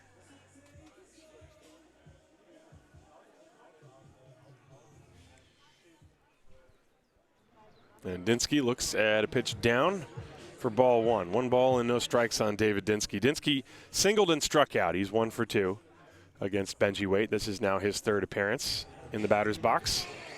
And Waite starts the windup. Here's the 1-0. Swing and a miss. A big cut at a good fastball. 1-1. That was power against power right there. Waite just rearing back and firing. 1 ball, 1 strike, 1 out. 2-0 Regensburg. We're in the bottom of the 5th. The pitch. Breaking ball, a half swing, popped up, foul territory off to the right, and it's over the fence and out of play. Dinsky trying to hold up and accidentally made contact with that pitch and fouled it off for strike 2. 1 ball, 2 strikes. Benjy Waite toes the rubber, straightens up. Kicks the left leg back. Here's the wind and the 1-2. He got him swinging on a breaking ball. That was a nasty pitch from Benjy Waite, and that is the 2nd out of the inning. He's got a real contorted windup on that one, but he's looking good. He's in a groove. Yeah, he really bends his body backwards and then just comes at the hitter with everything he's got, and that ball going straight down. That was his 9th strikeout of the ball game. And so now Simon Lechner steps up to the plate. Left-hand hitter. Takes a fastball high outside, ball 1. Lechner struck out last time after walking, right? That's Lechner had grounded out, and okay. He's also struck out. There's the 1-0. Fastball. That one burns the outside corner. 1 ball, 1 strike. Regensburg scored a run in the 2nd and a run in the 4th. Benjy Waite has been excellent so far. Here's the 1-1. That's a strike on the inside corner. They count now 1-2 on Simon Lechner. Well, anytime the Disciples hitters have been looking in, Waite paints the outside corner. When they're looking away, he buzzes them inside, and that's how you know you have them in the palm of your hand. The 1-2, breaking ball. Boy, that just missed the outside corner. Waite and Schmidt, the shortstop, were already taking a few steps towards the Regensburg dugout, expecting it to be called strike 3. But Lars Doling said, no, sir, outside. 2-2. And the pitch. Fouled to the screen. Lechner just getting a piece. Yeah, it's a good swing. He's right on that. You feel like, I just get the feeling Benjy Waite is starting to ramp it up a notch. He's working very quickly, and his pitches are starting to move even more so than they were earlier in the game. The 2-2. Swing and a miss. The ball is in the dirt, blocked by Heimler. He throws to first in time, and that is strikeout number 10 for Benjy Waite. Impressive. Yeah, he is looking good today, folks. Nothing across the board for the Heart Disciples. We go to the 6th. It is 2-0 Regensburg. This is Heart Disciples baseball presented from Gesundheitsunternehmen MSD.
So we're back in the top of the 6th, correct?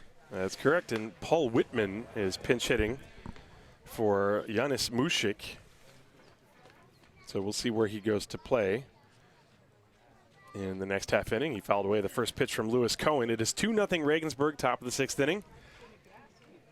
Cohen, that was his 91st pitch. There's a swing and a foul off the mask of the catcher. Welcome to the game, David Wallace. Takes one him? right off.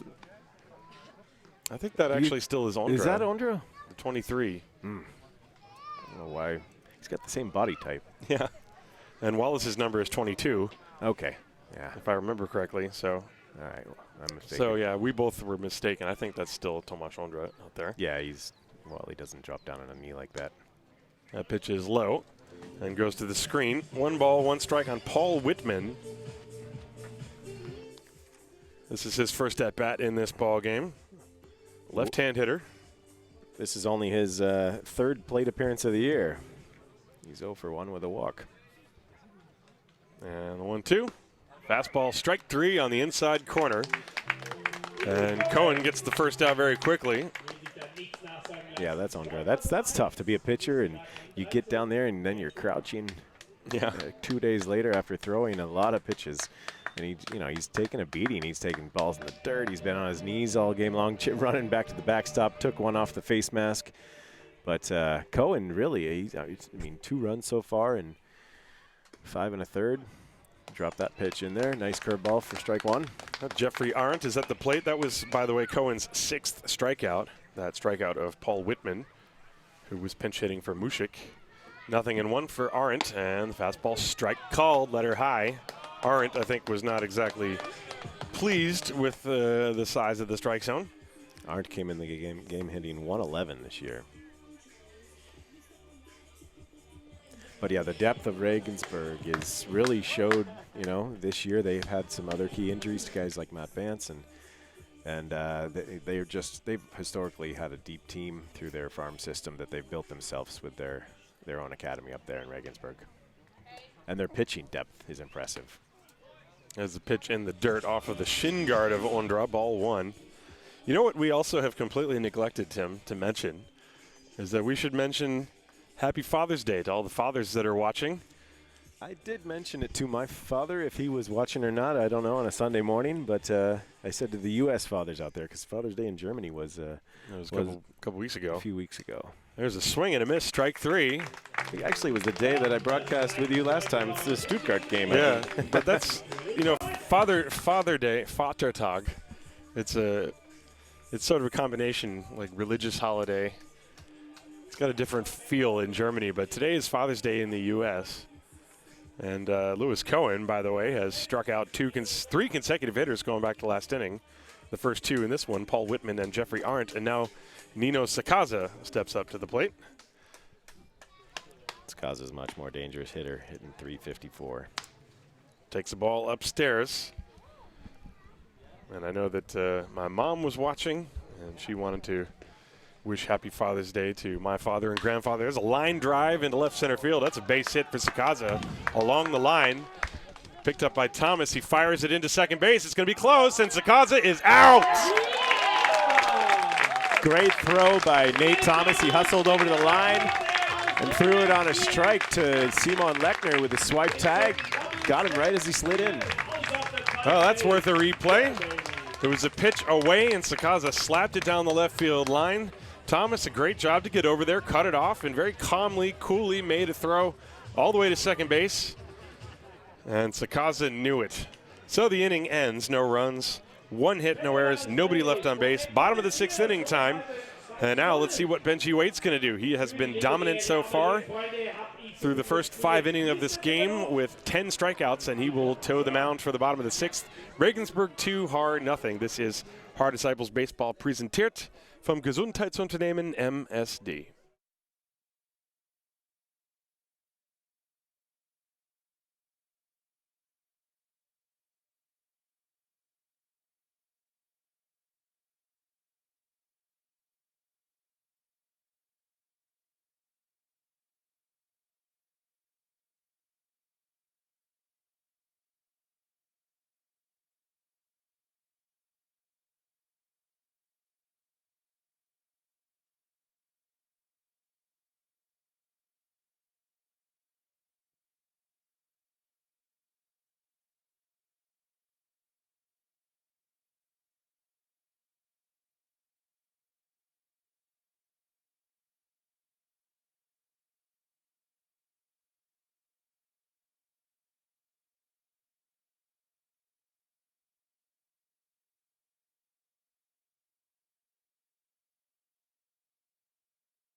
Well, we go to the bottom of the 6th inning, and lo and behold, my big setup pitch for why you should continue watching is rendered moot as Benjy Waite is done, and Daniel Mendelsohn has taken over.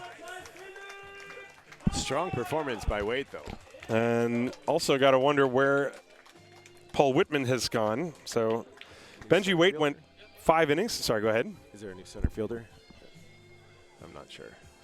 No, that's Amon still in center field. I see the left-handed.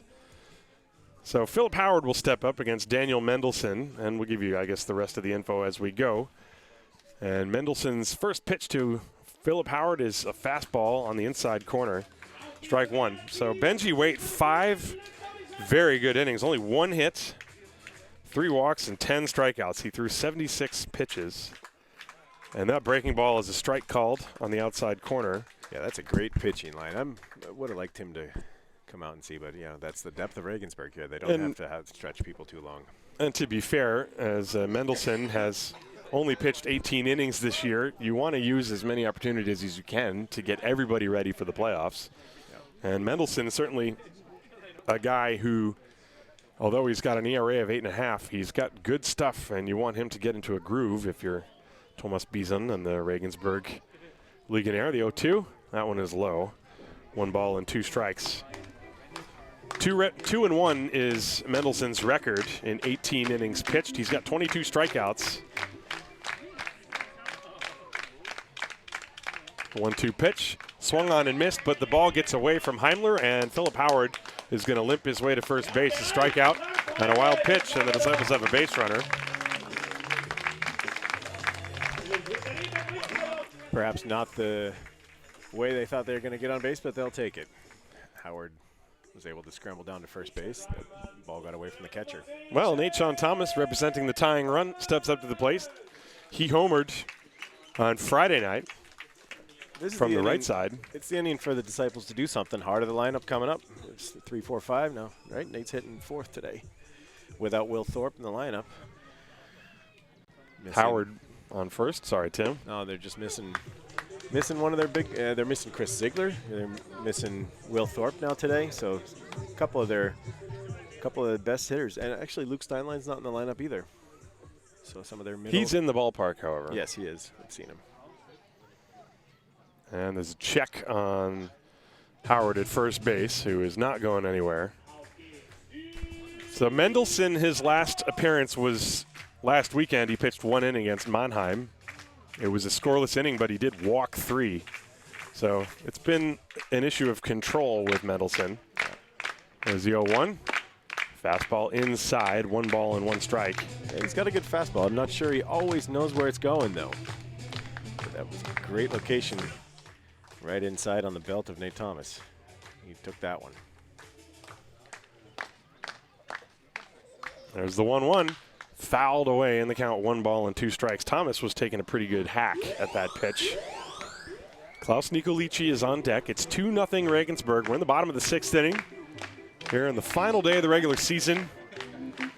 The final game of the season always has a somewhat odd feeling to it. There's the 1-2 pitch to Thomas. Has an overhand curveball outside, 2-2. And Mendelsohn has always had a very good fastball, and it's been really the question of what kind of secondary pitches does he have. Philip Howard on first. There's nobody out. Infield back looking for 2. The pitch, that's low, ball 3. Full count. So now, would you send Howard here? Because that would be some pressure for Nathan Thomas to put the ball in play on a full count. Well, he's only been back for a couple of weeks now, coming back from some injuries, so I would not, but you never know.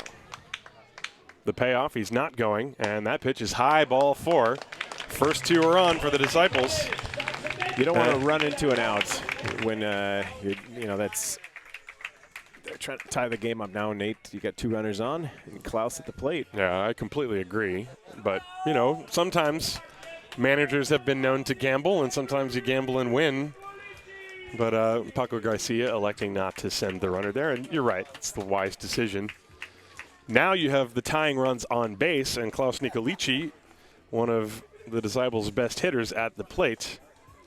Klaus is 0 for 2 today, but that was against Benjy Waite. It's a new ball game now with Daniel Mendelsohn in there. Philip Howard reached on a strikeout wild pitch, and Nathan Thomas walked. And now Jonathan Heimler wants to go out and have a chat with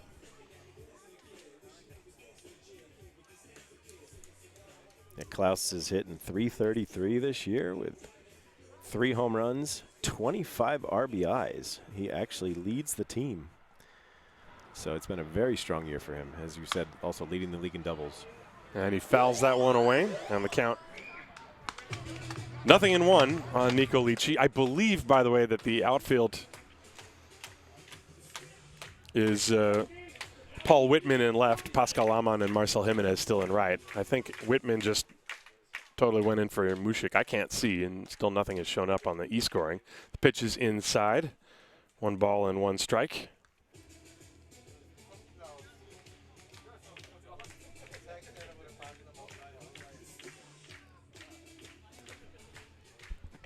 Big spot in the game, 1-1 count on Klaus Nikolici. Daniel Mendelsohn from the stretch deals, and the pitch is low, just barely, ball 2, 1 ball and 2 strikes. Yeah, Mendelsohn smirking, he's wondering where that was. Must have just been below the knees. 2-1. Hitters count for Nikolici. Howard on second base. Tomas at first. And here it comes. A little chopper up the third baseline. Foul. And the count now 2 balls and 2 strikes. There's nobody out in the inning. Well, if you're to the Disciples, you're glad that Waite's out of the game. I mean, he shut them down. 5 innings, only 1 hit. So they're glad to get a good look at somebody else now. But Mendelsohn is a little bit unpredictable with where the ball is going. But he's throwing well right now. Let's see what Nikolici does. Curveball, and he got a piece and tapped it foul at the plate. Still 2 balls and 2 strikes.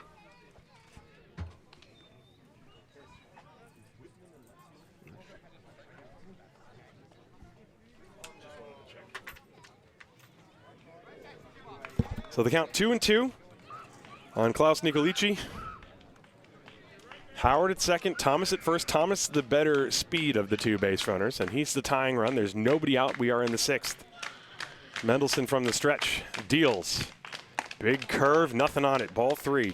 That one was way too high. Good at bat here for Nikolici, battling. And when you see a curveball like that, you got to figure he's not going to throw it 3-2. He's tried it twice and missed badly both times. So Nikolici probably can sit dead red right here. It's a big spot for the Disciples. And the pitch. He popped it up left side, shallow left field. The shortstop Schmidt is out, and I didn't see infield fly rule get called on that, but it probably should have been. Maybe I just didn't see it. I think I saw the home plate ump. Okay, wandering down there, but yeah, that did not get the job done. Barely out of the infield on the grass. Unfortunately, there, big pitch for Mendelsohn. Got a big out. Now comes Cedric Bassel to the plate. Well, 1 down. Howard and Tomas still the base runners. Yeah, that was a big pitch for Mendelsohn, and Mendelsohn is sort of, you know, that's the type of pitcher he is. There's going to be base runners, but he's still tough to hit. As Bassel takes a pitch high, a back pick attempt on Tomas. Wow. And he just got back in. Yeah, that was very close. With the back pick and the slap tag down from Stefan. Well, that's something we see a lot from Will Thorpe. Yep. And, of course, Mitch Stefan did that with Will Thorpe many times over the past few years here in Haar. And Nate Sean Thomas and Mitch Stefan having a little bit of a laugh about that one. Yeah, they just exchanged a little smile about it. The pitch is a strike, letter high, and the count 1 ball and 1 strike on Cedric Bassel. Bassel has been on base twice today. He's walked twice. So now he's got a 1-1 count. Daniel Mendelsohn trying to pitch out of a jam here. And the 1-1. That's his fastball strike right at the knees on the outside corner. 1-2. Disciples just looking for 1 base hit here to get a run or 2 in. It's 2-0 Regensburg. We are in the bottom of the 6th. The 1-2. There's that curveball hit in the air to right field, sending Jimenez back to the track. He reaches out and he makes a nice running catch. Tagging from second is Philip Howard. He will move up. Nate Sean Thomas stays at first base. That was a difficult play by Marcel Jimenez in right field, and he made it. Yeah, impressive catch. Check the replay here. He really tracked that ball a long time. You see him going back. It was hit off the end of the bat, and you know, a ball hit like that from a right-hand hitter is going to be slicing away from the outfielder. And he made the catch and got the ball back in. Bassel hit that ball harder than I thought. Really carried a while and was able to. Howard's able to tag up, but 2 outs now. Dennis Wallace at the plate. Wallace with runners on first and third. He's 0 for 2 with a strikeout and a ground out. And the fastball is off the outside corner, ball 1. So Howard is at third. Nate Sean Thomas is at first. Now I think you will see Nate Sean Thomas steal second base, or at least attempt to. If he gets a good jump, he's usually got the green light, but he's got to make sure he can get there. And they're going to check on him. They may give Dennis Wallace a chance to hit here before trying, they could try a little bit of tomfoolery with runners on first and third trying to get a run in, but they'd rather have a single up the middle. And there he goes. The pitch is swung on and popped up in foul territory off to the right. Giving it a look is Stefan. That ball is out of play. So 1 ball and 1 strike, and Tomas was indeed off with the pitch.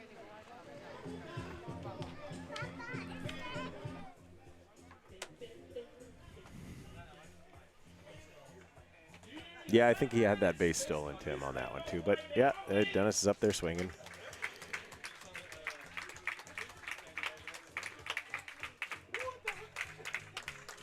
One ball, 1 strike. Well, if he was running on 1-0, he'd probably be running on 1-1. As weight comes set, he's not going. There's a ground ball sharply hit off the leg of Mendelsohn. It caroms to the third baseman, Sakaza. He's got no play. It's a base hit, and Philip Howard scores. It is a 2-1 game. Yeah, Dennis Wallace with solid contact up the middle. The coach, one of the coaches coming out to check on Mendelsohn. That hit him in the shin or the ankle? Yeah, it looked like it hit him pretty hard, and it caromed all the way to Sakaza at third, and now there's going to be a meeting to check on the health of Daniel Mendelsohn. Looked like it hit him on his left, just above the left ankle. And that's the foot that he lands on. Yeah, if that was right on the ankle bone, he would have been down in pain. So I think it just missed a real tender area, but we got to keep an eye on him now. That could definitely affect your landing, your planting, your velocity, your confidence, and all your pitches. Well, it's a base hit and an RBI for Dennis Wallace. Yeah, big hit for Dennis Wallace. Now with 2 down, runners on first and second, the tying and go-ahead runs are on board. And Tomas Aundre over 2 with 2 strikeouts. Going to try to get into the flow again. Sean Thomas, the tying run at second. The pitch is high and outside, ball 1 from Daniel Mendelsohn. Ondre's first 2 at-bats were against Benjy Waite. That base hit, by the way, is only the second hit the Disciples have in this entire ball game. And the 1-0 to Aundre.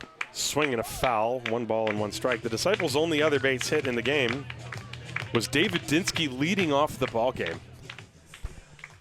Benjy Waite did not allow another hit the rest of his 5 innings of work. And now the tie and run on second base with some speedy wheels with Nate Thomas. So if Aundre could find a hole here, looking for his first hit of the year. And the 1-1. And that pitch is outside, 2 balls and a strike. Well, the inning began with Philip Howard striking out and reaching on a wild pitch. And then there's been a walk, a pop out, a fly out, and then a single. So the Disciples have been given an extra out this inning, although there's no error on the scoreboard. The 2-1 pitch, swing and a miss. Aundre chasing a high fastball. The count now 2 balls and 2 strikes. Up at his eyes, he couldn't lay off that one. That was a big spot. 2-1 the score, bottom of the 6th. Entertaining ball game here on the final day of the regular season. If you're Mendelsohn, you just put this, fastball right down the middle and say Aundre hit it. And he swings through it for strike 3, and just like you said, he put it right down there and challenged him. And the inning comes to a close, but the Disciples get a run on 1 hit. There were no errors and 2 left on base. It is time for the 7th inning here in Haar. This is Haar Disciples baseball, presented from Gesundheitsunternehmen MSD. It's 2-1 Regensburg.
Welcome back to the top of the 7th inning. It is 2-1 Regensburg leading Haar, and the skies have just opened up and it started to rain a little bit here.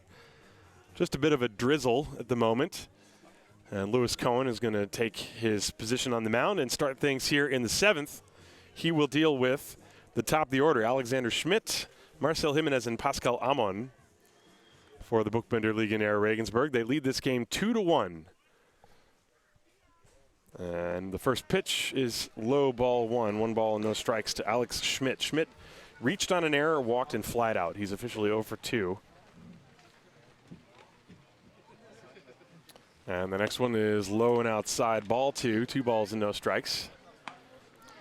Well, this rain out there is could make for some adventurous play, especially in the infield. The ball's collecting the dew, the wet, the rain from the grass. That pitch is low and outside. It's also an issue for the pitcher trying to get a grip on the ball, especially throwing those breaking pitches. It doesn't appear to be raining very hard, but it's raining enough that some people are taking cover. 3 balls and no strikes on Schmidt, and he looks at a strike, letter high. And the count, 3-1. I had zoomed it back because I didn't know when you're home, but you can zoom it in again.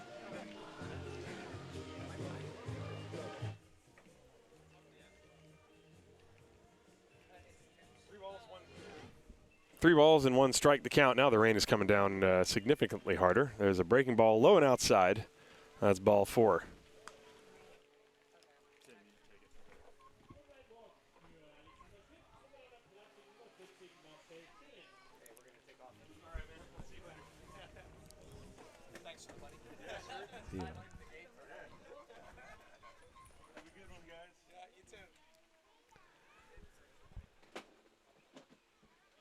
So nobody out, runner on first.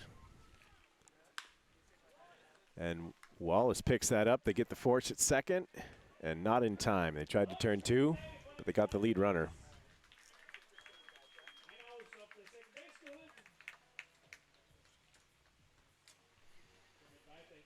So Jimenez now, he grounded into the fielder's choice. He's the runner at first base now with 1 out. It was a nice hop up to Wallace's glove and got the force out to Lechner, but not enough time to turn it.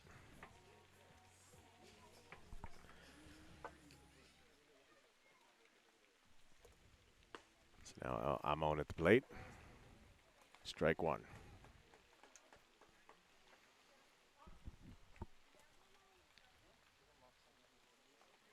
Steady rain now.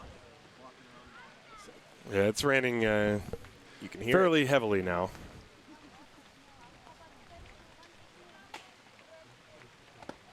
That pitch bounces away from Aundre, and the runner hops on down to second base. A wild pitch. Yeah, they got to, get rid of that ball. Well, the ump's just putting it back in his pocket. It'd be better to go rub it up. As a pitcher, you don't want to have a wet ball coming out in your hand. Yeah, as we said, this could make for some adventuresome baseball. Another 1-1 count. Drops a strike in there.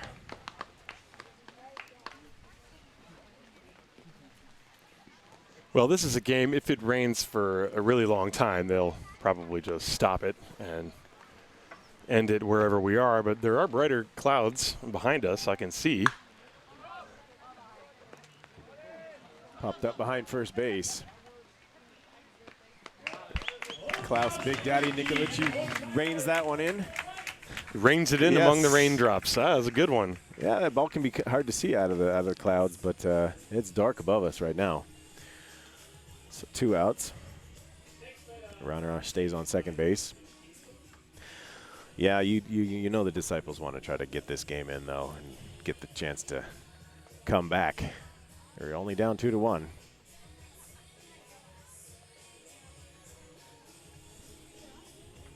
There is also some consequence as far as what the rankings for the playdowns would be.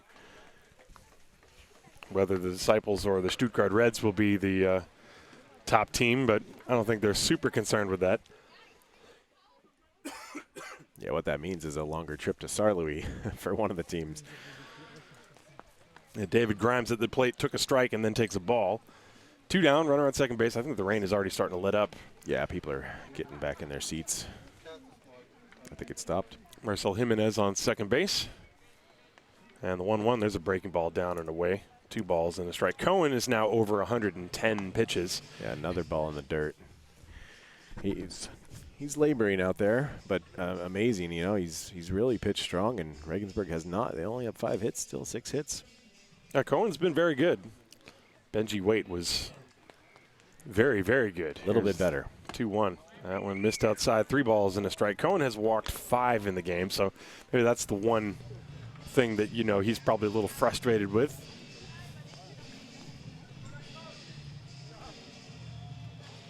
Cohen had a high walk total as he deals a strike there. His highest walk total this year was 5 against Mannheim. That's back on April the 13th. So he's already matched that here. And, you know, he doesn't really want to create a new high on his final start. 3-2 pitch. Strike 3 called on the outside corner. And the inning is over, and I think the rain has stopped. So Lewis Cohen pitches through a little bit of a drizzle and escapes the 7th inning scoreless, and it's time to stretch here in Haar. It is 2-1 Regensburg. This is Haar Disciples Baseball presented from Gesundheitsunternehmen MSD.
We go to the bottom of the 7th inning here in Haar. I hope you're all nice and stretched out, wherever you may be. It is 2-1 Regensburg, as Daniel Mendelsohn, who had to labor through his first inning of work, he threw 29 pitches last inning. Wow. But he gave up a run, and now he will face 9-1-2 for the Haar Disciples. Titus von Kopf, who squares and shows bunt and pulls it back to take strike 1 on the fastball. Von Kopf, and then David Dinsky and Simon Lechner. And last inning, the problems with Mendelsohn had nothing to do with his fastball. His fastball is very good. Here's the 0-1. And it's that curveball that he has not been able to throw strikes with. That one was low, and the count 1-1 on Titus von Kopf. Yeah, von Kopf came into the game hitting .323. He's still 17 years old, isn't he? That is correct. His birthday is not until August, I believe, if I remember that correctly. 1 ball and 1 strike. That's ball 2 down low, a fastball. The Disciples trying to scratch out a run and give Lewis Cohen a chance to get a win here on the final day of the regular season.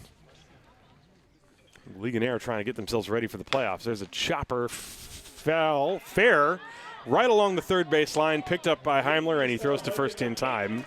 It's so soft that anything in front of it, the ball's just sticking, and literally sticking right there in the dirt.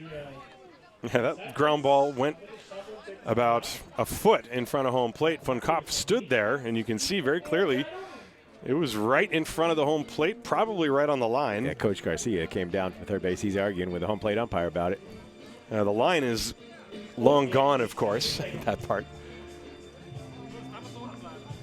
And he's got the umpires home plate umpire's asking for help on this, which is unusual because the ball was right in front of him.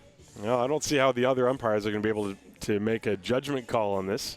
Lars Derling, Jens Weider, and Vlado Kupic discussing things, whether this will be a fair ball or an out, and it's an out. That's really more of a courtesy, when the coach ask for help. So the umpires giving him the respect for that. But yeah, there was no way they were going to change that call. Yeah, we got no instant replay in this league, so the best you can do is get the umpires to talk about it. You've got the replay up here. Yeah, but my instant replay is not definitive enough to. There's nobody watching in the dugout like in baseball now. They can challenge the umpires' calls in Major League Baseball. So David Dinsky steps up, and he is nearly hit by that pitch, a fastball that rides up and in. That was right up in his kitchen. Right under his nose, really. He almost got a close shave on that one. Whew. There's the 1-0 pitch from Mendelsohn. That's low and outside 2-0. Sometimes a pitcher, if a pitch gets away from them like that and rides up and in, then you come back with that breaking ball right on the outside corner. Mendelsohn has struggled with his breaking ball so far, so he's just sticking with number 1 so far. The 2-0. Chopper left side. That's through the infield into left for a base hit. David Dinsky is now 2 for 4 with 2 singles. And there's your tying run, standing on first base. You wonder if he might try to take off and get himself into scoring position. As Simon Lechner steps up to the plate. Yeah, there's some signs going on out there. He could be running first pitch, but Mendelsohn, not the quickest delivery to the plate. Could also put on a hit and run at some point here with Simon. He's got good control of the bat. And here's the pitch. Swing and a miss. And before that pitch was delivered, Dinsky actually flinched on first base. So he looked like he was trying to time the move of Mendelsohn. Mendelsohn does have a somewhat large leg kick. He does not use the slide step, or at least he didn't on that pitch. 0-1. And now he uses the slide step, and the pitch is fouled away, 0-2. Yeah, Dinsky does have. He's 10 for 11 on stolen bases this year. No, with 2 strikes. You figure now is actually a really good chance for Dinsky to try to take off. You wonder how the footing is out there. I mean, maybe he had the sign to go earlier, and he just didn't find the footing with the rain. Yeah, that could also be true. He's got a good lead. Only rained for about 5 minutes. There's a check on him. He dives back. Oh, just barely got in. That was pretty close. Regensburg's keeping an eye on him over there. Mitch Stefan has those long arms. He can reach and catch the pickoff throw and get that tag down. 0-2 on Simon Lechner. 1 out, bottom of the 7th. And another check on Dinsky at first. He dives back again. And it's starting to drizzle again, but I think it's just going to be more of a nuisance than anything else. It's very humid here. There's the 0-2. There goes Dinsky. Breaking ball fouled away. Lechner had a good cut. Dinsky had a pretty good jump, too. Yeah, it was a hanging breaking ball right down the middle. Lechner protecting with 2 strikes, fouls it back. And Dinsky will have to jog back to first. Dinsky has come up big late in games with some clutch hits. Right now, his job is to try to get himself into scoring position. Lechner trying to protect. He's got a 2-strike count. Dinsky out first base, not going. The pitch is swung on and missed. Strike 3, and there are 2 down. They put it by Lechner on a fastball. Well, that's the testament to how good Mendelsohn's fastball is.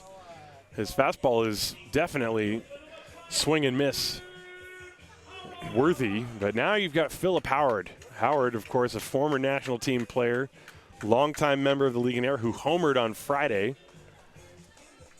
And he's representing the go-ahead run.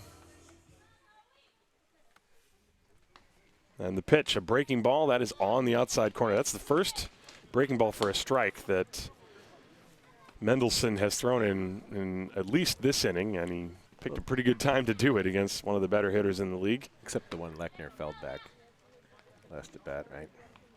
True. But yeah, that's a nice first pitch good idea dropping that in there. Howard didn't want anything to do with that first pitch. Fastball missed outside. 1 ball, 1 strike.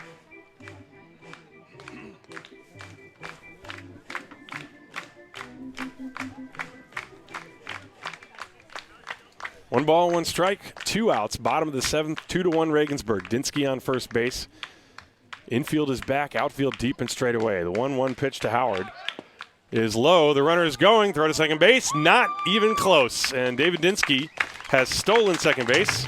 And now he is in scoring position for Philip Howard, who's got himself a 2-1 count. So now Howard doesn't need to look to drive the ball over the fence so much. More so just to put it in play and get a base hit to the outfield. With 2 outs, Dinsky would be off at the crack of the bat. That is for sure, representing the tying run. Bottom of the 7th inning of a good ball game here on the final home game of the regular season for the Har Disciples.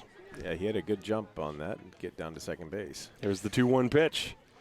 Breaking ball, that one missed outside. 3 balls and a strike. You have Nate-Sean Thomas on deck. Philip Howard, who is 0 for 3, struck out twice, but he reached on a wild pitch the last time and came around to score. 3-1. Here's the pitch. Low ball 4, and Howard will take first base.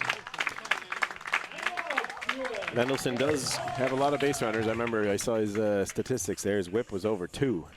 Well, he's had 2 on in this inning, and he had, let's see, there was the wild pitch, the walk, and the single. So he gave up 3 base runners in the last inning, although 1 was due to a wild pitch. Nate-Sean Thomas with the tying and go-ahead runs on base, and now Luke Steinlein is going to pinch run for Philip Howard, and that's a very speedy base runner.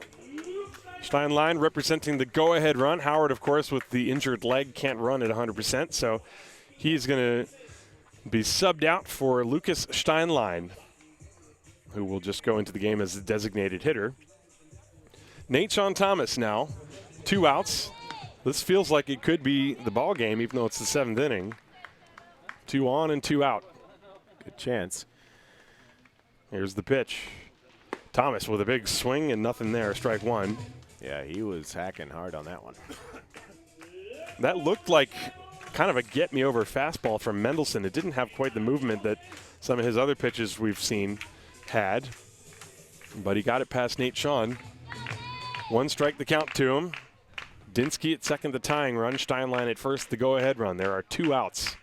And the runners are going, and now Dinsky is caught between second and third, being run back towards the shortstop by Sakaza, and now by Schmidt towards third, who feeds the pitcher covering, and they tagged him out.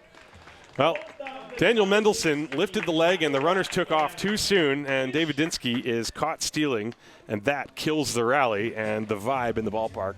As we go to the 8th inning, it is still 2-1.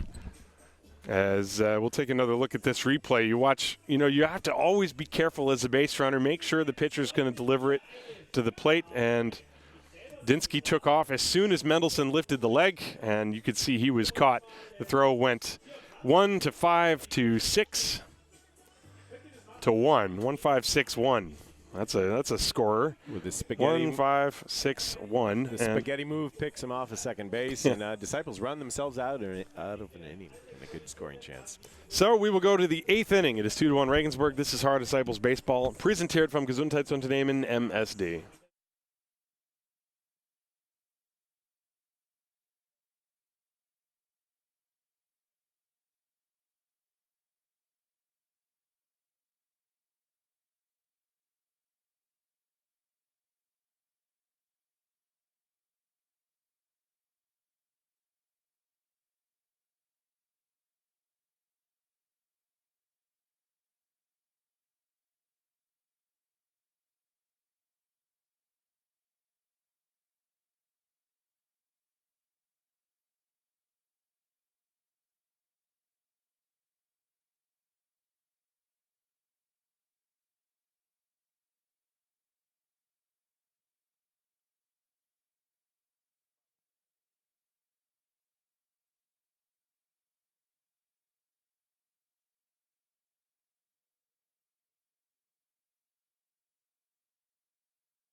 Well, and here comes Mitch Stefan to the plate. One more at bat against his old club.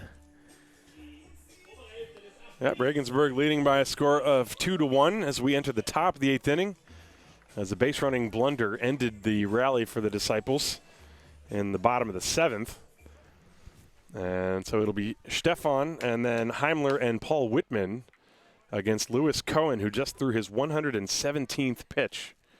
Yeah, I wonder what his season high is. It's 144. Okay. I was ready for that one. Well, we are in Germany, folks, so that's not uncommon. Here's the pitch.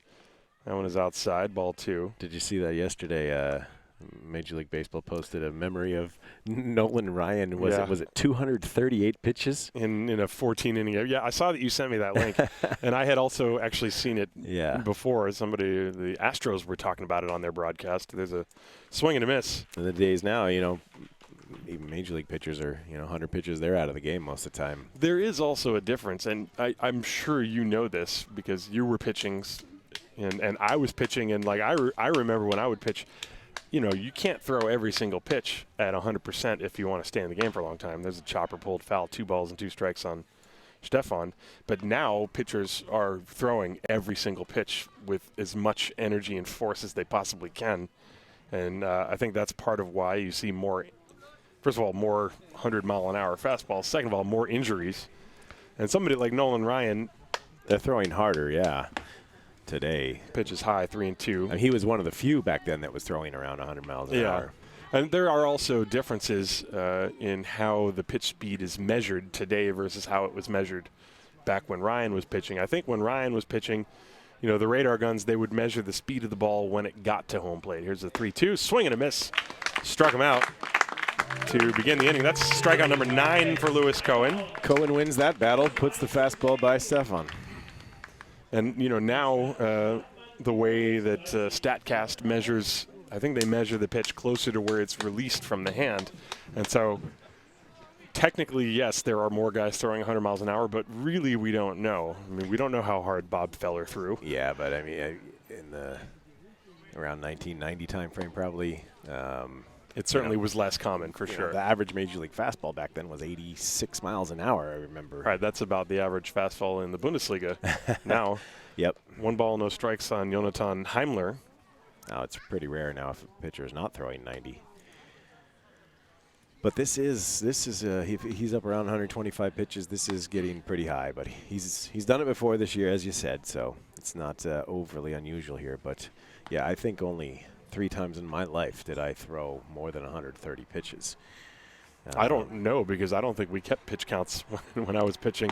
Swing and a miss. Well, another shout out to my dad on Father's Day. He was the one that was always charting the pitches. He never missed a game ever when I was in high school and college. So I do remember my pitch counts.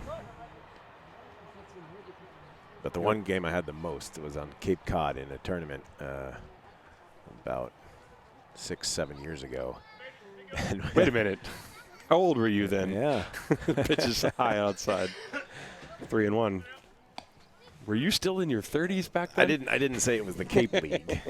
It was a tournament on Labor Day weekend league. Yeah. 3-1 to Heimler. There's 1 out here in the 8th. Hit hard to left field, sinking quickly. Thomas dives. Did he catch it? He caught it. Well, that ball was a sinking stinger headed right to Nathan Thomas. It was actually cutting towards the foul line, and he's a little slow to get up. Yeah, he hit the ground hard. That was a risky attempt. It was a great catch. We've seen him make catch after catch this year, but let's see how hard he hit the ground. Yeah, and Paco Garcia wants to go out there and check on him. He landed wrong, I guess. That's more than the wind knocked at him. He's not feeling good.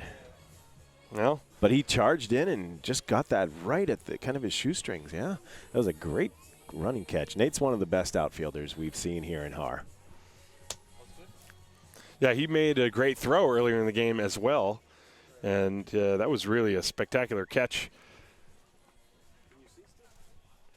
from Thomas, who is still out there. Looked like he might have landed on his wrist or something, but Paco Garcia has decided that he's satisfied with whatever explanation and whatever Nate Thomas told him.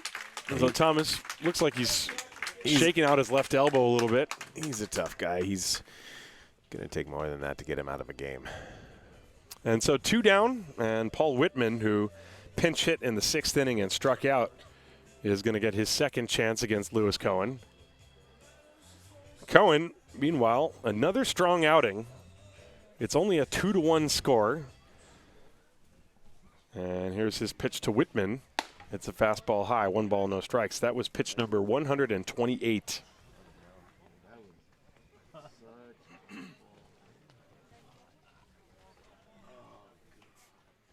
Yeah, as a pitcher, I mean, you remember those sort of things. You remember if you threw a no-hitter or what was the most strikeouts you had, what was the most pitches you've had. There's, certain things you don't forget. Yeah, I threw a no-hitter in high school, and our team lost 4-3. So I remember that for sure. There was a swing and a foul off the bat of Whitman, 1 ball and 1 strike. Well, I threw one in college, five innings because we 10-run the other team. Yeah. So we won that one. 1 ball and 1 strike to Whitman. Here it comes. Breaking ball hits slowly off the end of the bat to the second baseman, Lechner, who gobbles it up and throws to first in time. And that is a 1-2-3 inning for Lewis Cohen. 8 impressive innings for him. Yeah. Pitch count, be darned. We go to the bottom of the 8th inning. It is 2-1 Regensburg, another pitcher's duel here. And we will be back. This is Hard Disciples Baseball, presented from Gesundheitsunternehmen MSD.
We go to the bottom of the 8th inning, and there is a new pitcher on the mound for the Buchbinder Legionäre. It's the right-hander Philip Meyer. He has pitched 17 2/3 innings to the tune of a 7.6 ERA. His last outing was on Friday. He pitched 2/3 of an inning, did not give up any hits or runs. He did walk a batter. Before that, he pitched an inning against Mannheim. And the previous weekend, gave up 2 hits but no runs. And so the right-hander will take over for Daniel Mendelsohn, who had pitched the last 2 innings. Mendelsohn went 2, gave up 2 hits, 1 run, 2 walks, and 3 strikeouts. He threw 46 pitches, and that was after Benjy was dominant with 10 strikeouts through the first 5. So the third pitcher for the Buchbinder Legionäre, and Meyer will face 4, 5, and 6. Nate Sean Thomas, Klaus Nikolici, and Cedric Bassel. It was Thomas who was at the plate when David Dinsky got picked off second base to kill the rally in the 7th inning. So he will start over. Let's see if his swing is at all affected by him hitting the ground hard. We weren't quite sure if it was his wrist or what, but he was up with 2 on and 2 out and had the bat taken out of his hands, and he looks at the first pitch down low. So yeah, he's now facing a new pitcher. That was a big catch, because if he misses that on the ground, that ball rolls. That's at least a triple for the batter last inning. That's true. And he swings, and it's a high drive to deep left field. Going back, Whitman circling around under the warning track, and he makes the catch. Thomas threatening to go oppo. But that's out number 1 here in the bottom of the 8th inning. Just didn't get all of it on that one. Good swing, but going the other way. But the ball's it's not carrying today, and there's combined 9 hits in this game, right? So yeah, it's a thick air. It's very humid. This is it is humid right now. There's a good chance here for Klaus Nikolici to get behind a ball and put it out of the park. Let's see what he can do. Take strike one. You're trying to not jinx it, right? Nico Lici with 3 dingers on the year. Hit one over the center field fence on Friday in Regensburg. 0-1. And the pitch. That's way outside. 1 ball and 1 strike.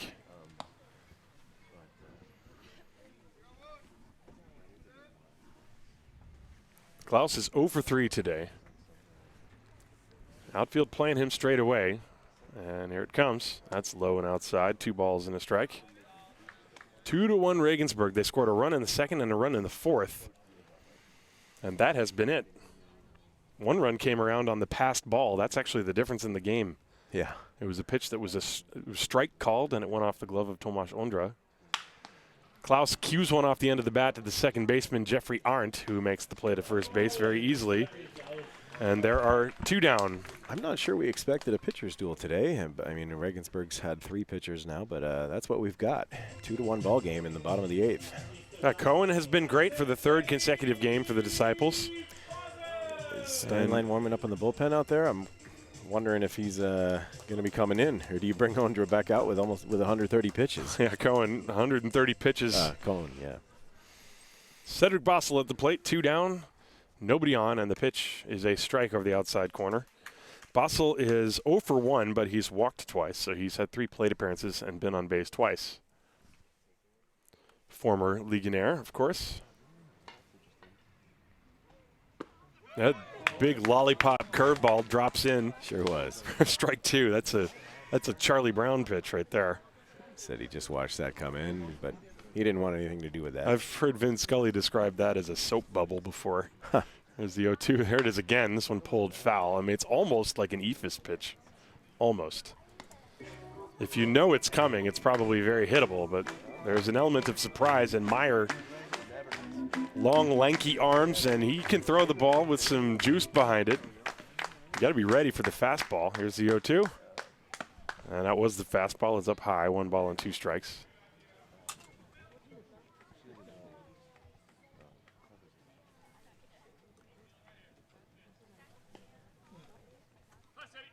One and 2 to Bassel. 2 outs, bottom of the 8th, and the pitch. Wow. And that one slipping out of the hand goes way high. That was that curveball again. That was more of an ephus. Yeah. I think it slipped, yeah. 2 balls and 2 strikes. Just for fun, here's the replay on that last pitch.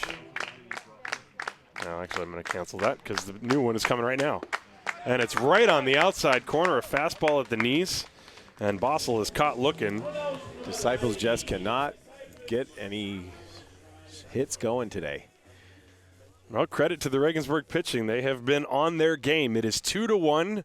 We go to the 9th inning here in Haar. This is Haar Disciples Baseball, präsentiert from Gesundheitsunternehmen MSD. And Lewis Cohen is going back out on the mound.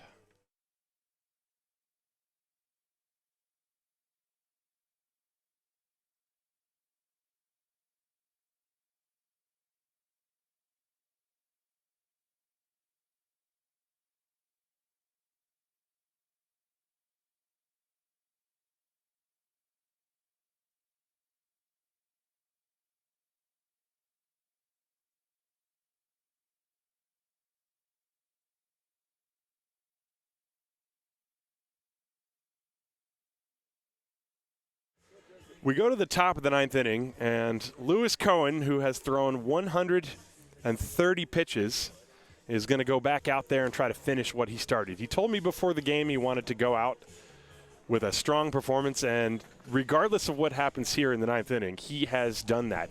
He's looking up on the wrong end of a 2-1 score, and as we look through his previous pitch count highs of the year, his highest pitch count was against the Legionnaire on May the 5th. He threw 144 pitches in that game, but he's gone above 120 3 other times this year. And this is what Bundesliga baseball is like. It is a little bit old-fashioned. You have pitcher against pitcher. It's one of those head-to-head matchup pitchers duel types. And even though in this game Benjy Waite was removed after 3 innings, we're still watching Lewis Cohen trying to run a marathon, and his first pitch of the 9th inning was a beautiful breaking ball to Jeffrey Arendt for a strike. Lewis Cohen trying to get his 3rd consecutive complete game There's a fastball outside. It will be Jeffrey Arendt, Nino Sakaza, and then the top of the order, Alex Schmidt. Just missed the corner on that. That was a great spot. Didn't give it to him. 1-1. Cohen has been working from the stretch, and the pitch. That's a breaking ball way outside, 2-1. We saw a couple of weeks ago against Stuttgart. Cohen really upped the pace as he was working towards the end of the game. Yes, he did. And I know that his folks are probably watching back home in the U.S., and they've got to be proud watching a performance like this. There's a pitch low, ball 3. I mean, this is what you want. You bring over your foreigners, and you expect them, you want them to go in 9 innings, but this is a remarkable performance the last few weeks, and to close out the regular season like this. 3-1 the count. The pitch is high, and this one skips off the glove of Aundre. Arendt will take second base. So that one skipped to the backstop. Yeah, he's giving it all he has right now.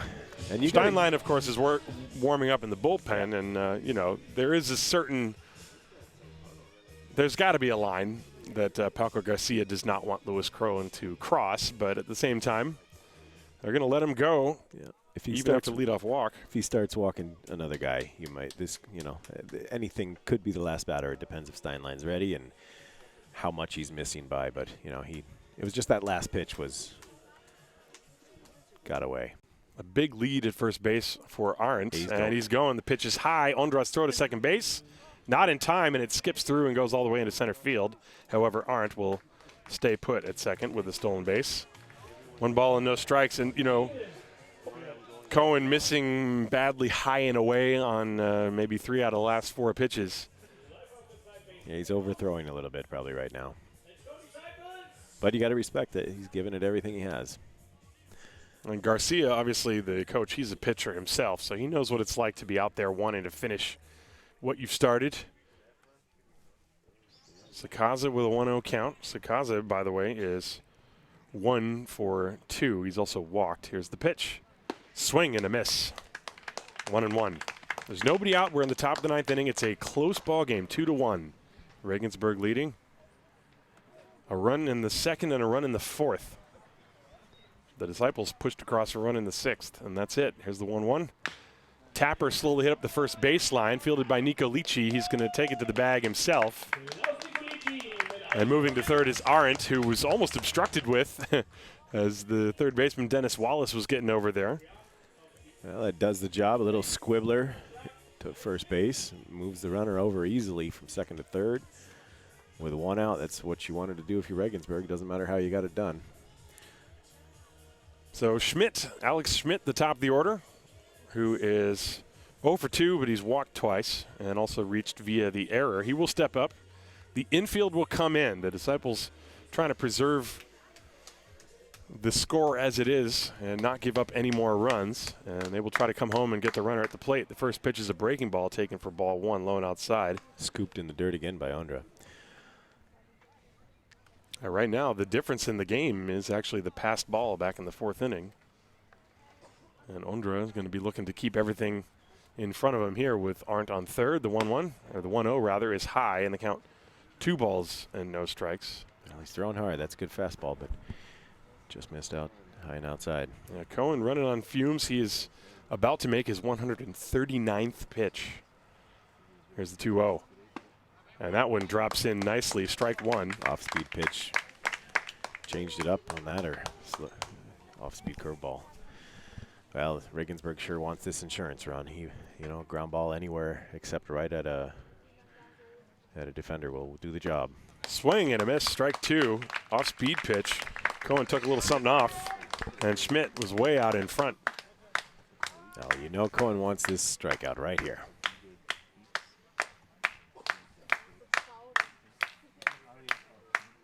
Two balls, 2 strikes, 1 out. Here it comes. Check swing. Did he go around? The pitch was high. They're going to appeal. And no, he did not go around. So the count full, 3 balls, 2 strikes. Cohen wanted that one. That was a pretty close on the check swing from Schmidt. You could see he almost chased that high fastball. 3-2. Here it comes. Chopper along the third baseline. It is a foul ball. It was fielded by the third baseman, Wallace, in foul territory before it reached the third base bag. Just barely foul. That was a close play. I don't know if he would have had him at the plate. I don't think they would have had any out on that play. That would have been a base hit. And it was very close. That's a tough call for the home plate umpire, Lars Doling, because the ball bounced over the head of the runner. And so the runner is actually blocking his view, but even in that replay, it looked as if it was a foul ball. And with Dennis's position there, to throw the ball on it would have had to have been a perfect strike to get him at the plate. I don't think he would have. So, full count now. One more pitch here for Cohen. So Alex Schmidt with a 3-ball, 2-strike count. Cohen wanted Aundre to go through a couple more signs, and now he's got one he likes and goes to the set position. Arendt off third. The pitch popped foul out of play. He challenged him with a fastball. Now well over 140 pitches for Cohen, and he still has a little zip on that pitch. Well, this is one of the art forms of pitching. How do you pitch when you've already thrown 140 of them? The 3-2, and it's upstairs, ball 4. He lost him. That looked like the breaking pitch. You have to wonder if that's going to be the end here. Well, Paco Garcia is making the slow trudge out of the dugout. He left him in there, try to get that batter, but that's the second walk of the inning now. So we will see. I've seen Garcia go out there and leave Cohen or Aundre in the situation in the game. And he's asking for the ball, and Lewis Cohen's going to give it to him. But an excellent performance from Lewis Cohen. I'm going to give him a couple claps. That was impressive. 146 pitches. And Cohen wanted to pitch well in his final regular season home game, and he has done just that. So he goes 8 1/3. He's responsible, of course, for the base runners that are aboard right now, and Luke Steinlein is going to take over the proceedings from the mound, as Steinlein, who was the designated hitter, is going to. Most other games, Tim, then he's walking off the mound to a lead and a probable win. But the Disciples just have only one run so far today, so his very strong pitching performance will not be rewarded with a win for him. But let's see if Steinlein can get out of this jam. 1st and 3rd, 1 out. And he's warming up here. Getting his Steinlein with an ERA of 4.84 does have a record of 3-0. And he's pitched 22 1/3 innings. With 27 strikeouts, and he sure could use one here. Or they actually could go a double play up the middle. They would take that and get out of the inning as well. Although with Schmidt and Jimenez, the scheduled hitter, that's not the easiest double play combo in the world for sure. Steinlein, who features a knuckle curve ball and a change and a fastball that he tries to dot the corners with. No stranger, of course, to Marcel Jimenez. And, well, we will see what Lewis Cohen's final line looks like. Right now, 8 1/3, 6 hits. 7 walks. That's the season high for him, and that's the, maybe he was being careful, maybe he was a little bit struggling to get in the rhythm with Tomas Aundre, but still a very, very good performance. 146 pitches. That beats his season high by 2. And, the Regensburg Legionäre, they will work pitchers deeply. Just to give you an idea, it's a 2-1 game right now, but the run differential on the season for the Legionnaire, they have scored 251 runs. 251 runs in 28 games, and they've only allowed 107. I'm not a math major, but that's about 9 runs a game. Plus 150, huh? That is a lot. And the Disciples, including this game, they are exactly 180 and 180. They've scored 180 runs, and they have given up 180 runs. Well, that's been the type of year it's been for the Disciples. Up and down, not putting together a long stretch of winning baseball, fighting through injuries and battling here. So Marcel Jimenez going to come up with Schmidt on first and Arendt on third. 1 out in the inning. This is not a bad running situation for Alex Schmidt. Let's see if he takes off. He does, and the first pitch is inside, and it hit Marcel Jimenez. So it's a hit batter to load the bases. No stolen base.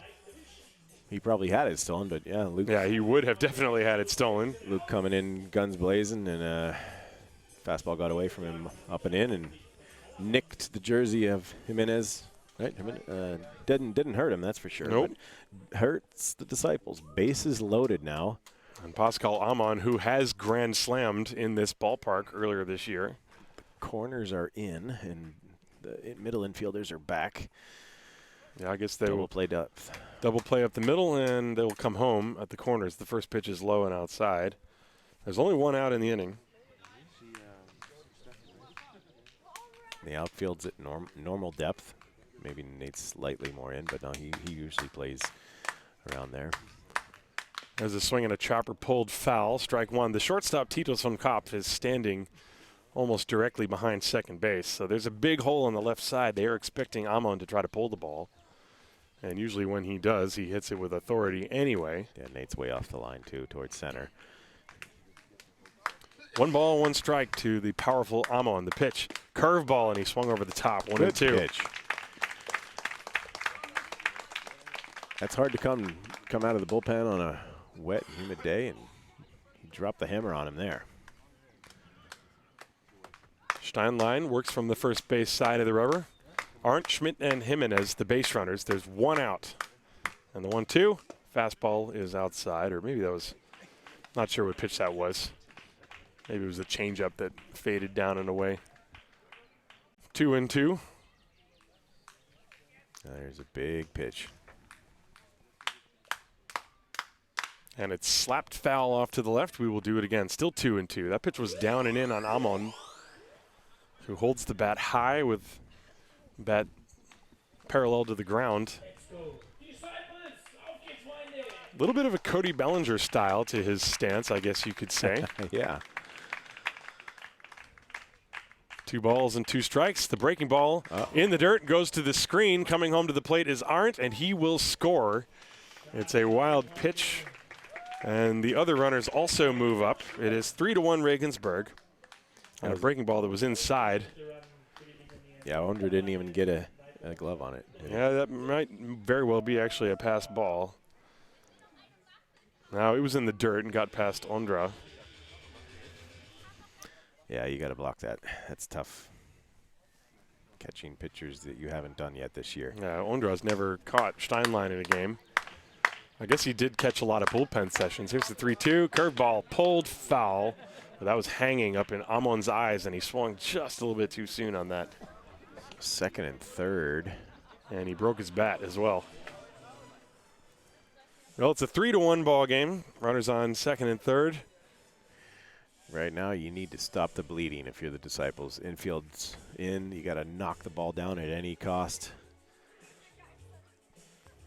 Can't give up any more here. A full count to Amon. Schmidt and Jimenez, the base runners. The pitch swung on and missed. He struck him out. That's a big strikeout. It is. Luke puts it by him. The high cheese. Were it not for the wild pitch, the Disciples would still have not allowed a run in this inning. As Steinlein getting that fastball past Amon. So 2 outs. Runners second and third still, though. And now David Grimes, the DH, and he looks at a ball outside. 1 ball, no strikes. Grimes today has hit into a double play, singled, walked, and struck out looking. Second and third, 2 outs. Infield is back now, and the pitch from Steinlein. That's a strike at the knees on the inside corner. Grimes turns and takes a walk outside of the batter's box onto the grass. He's adjusting his batter's gloves. Then steps back in. It is 3-1 Regensburg. We are in the top of the 9th inning. And the pitch from Steinlein, a curve, missed outside. 2 balls and 1 strike.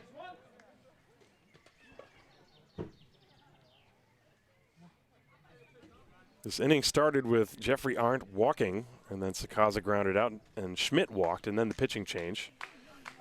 Then a hit batter and a strikeout, but a wild pitch as well. There's a swing and a miss, strike 2. So that run is charged to Cohen. Yeah. Cohen is also responsible for Schmidt, who's currently on third. Jimenez is Steinlein's responsibility. 3-1 Regensburg. He reared back and threw that last one by him. See what he comes with 2-2 now. pitch, fouled away. Grimes swinging defensively, trying to stay alive and punch it. Count remains 2 balls, 2 strikes.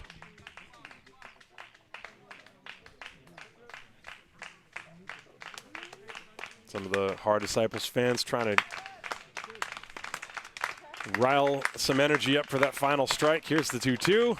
Way outside. This one blocked by Aundre. He's able to keep that one in the home plate area and prevent any further base runners from advancing. Yep, saved a run there.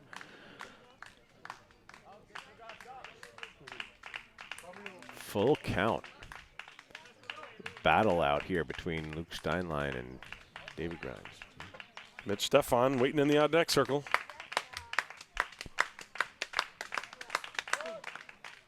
And time is called.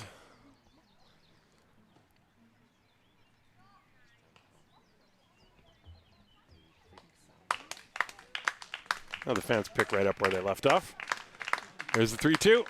That's inside ball 4. The bases are loaded again. He lost him. He went to the breaking ball and slipped on him on the inside corner. Well, this inning has not been pretty. There's been 3 walks and a hit batter and a wild pitch. So Regensburg has scored a run. They have the bases loaded. They haven't even so much as hit a ball and put it in play. Well, actually, they have. There was the ground out to first off the bat of Sakaza. So it's been sloppy here in the 9th inning. Well, Disciples still have a chance if they can get out of this without any more damage. They're only down 2. And Mitch Stefan against his old buddy Luke Steinlein. The pitch is a strike, a fastball over the outside corner. Stefan today is 0 for 3. He has walked. Been on base 1 out of the 4 times. You know, he would love to break this open, wide open against his former club. And he swings and lines it to Nicolici, who makes a leaping snare of that line drive that was possibly ticketed for a hit down the right field line. It might have also landed foul, but Klaus with a nice catch as he robs his former counterpart to end the inning. Let's look at this one on the replay. Yeah, it was more of a soft liner. It wasn't hit extremely hard, but that could have cleared the bases if that got in. And Klaus with a little laugh and a wink towards his good buddy. So 1 run on no hits. There were no errors and 3 left on. We go to the bottom of the 9th inning. It's last chance for the Haar Disciples. 3-1 Regensburg. This is Haar Disciples baseball, präsentiert vom Gesundheitsunternehmen MSD.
We go to the bottom of the 9th inning here in Haar. Regensburg with a 3-1 lead. And for the Disciples, they will have 7, 8, 9. Dennis Wallace, Tomas Aundre, and Titus van Kopf against Philip Meyer, the 3rd pitcher for Regensburg, trying to close this one out. The pitch is low, ball 1 to Dennis Wallace. He did have a good hit up the middle off the pitch, right? Yeah, that's Wallace has the only RBI for the Disciples. He had an RBI single in his last at-bat. That was against Mendelsohn, the 1-0 pitch. That's high, ball 2. One thing you don't want to do if you're Philip Meyer is walk people. You got the bottom of the order up. Bottom of the order for the Disciples today combined 1 for 9, although the Disciples only have 3 hits in the entire game. And the pitch is low, ball 3. Well, leadoff walk would open the door ever so slightly for the Disciples. trying to rally in front of the home fans here. Philip Meyer with a 3-0 count coming to Wallace, who will be taking, and it is a strike. 3-1. The bench is alive here. You might see a pinch hitter or two, or a pinch runner. A lot of guys swinging bats and stretching, getting loose. Wallace can get on base here. 3-1. That's in there, strike 2, 3-2. Meyer, there's no reason to mess around with that little lollipop curveball. You do not want to walk people, so I expect a fastball here on 3-2. Let's see what Wallace gets. Here it comes. It's a fastball, and he hits it high in the air to left field. Whitman is underneath it, and he makes the catch for out number 1. Good job by Meyer to come back from a 3-0 count to retire the first batter, Dennis Wallace. Yeah, the pitch was down the middle. He just didn't get good wood on it, and lazy fly ball straight at the left fielder. So 1 down, and David Wallace is going to pinch hit for Tomas Aundre. And I guess that begs the question, if the Disciples tie it up, then you might see either Wallace catch. I'm not sure if Wallace is capable of catching. He had been rehabbing an injury. Those are the fun things you worry about when it actually happens. Right, exactly. It's a moot point if they don't come back, and Aundre had been 0 for 3 with 3 strikeouts. So David Wallace will get a chance, and the pitch is outside, ball 1. So David Wallace on the season hitting 143. The lanky right-hand hitter against the lanky right-hand pitcher, and Meyer deals a strike under the hands on the inner part of the plate. 1 ball, 1 strike. There's 1 out, bottom of the 9th. It is 3-1 Regensburg. Regensburg trying to sweep all 4 games of the season series between these two teams. 1-1 pitch on the way. That's outside, 2-1. Regensburg coming into this day with a record of 20 wins and 7 losses, so they're trying to reach the 21 win mark. The Disciples trying to end the season at 500. They're sitting at 13-14 right now. Here's 2-1. That's outside, ball 3. Just missed. Meyer thought he had the corner. Now the Disciples need 1 person to get on base to bring the tying run to the plate. There's the 3-1 pitch on the way from Meyer. Outside, ball 4, so they have a base runner. Good at bat for David Wallace. As a pinch hitter, that's not easy to do, to remain patient and wait for your pitch. And he didn't get it, so he walks to first base. Now up comes young Titus von Kappen. Very important situation here. Now, you know, Von Kapp wants to keep the line moving, give David Dinsky a chance. Von Kapp, the tying run at the plate, not a home run hitter, however. He did hit a Little League home run against Mannheim a couple weeks ago. And the pitch, low, ball 1. The Disciples would love for Philip Meyer to have a bout of wildness.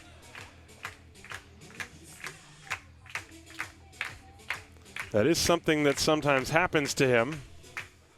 He has issued 15 walks in 17-plus innings coming into the game, so he's fallen behind 2-0 now as this next pitch was outside.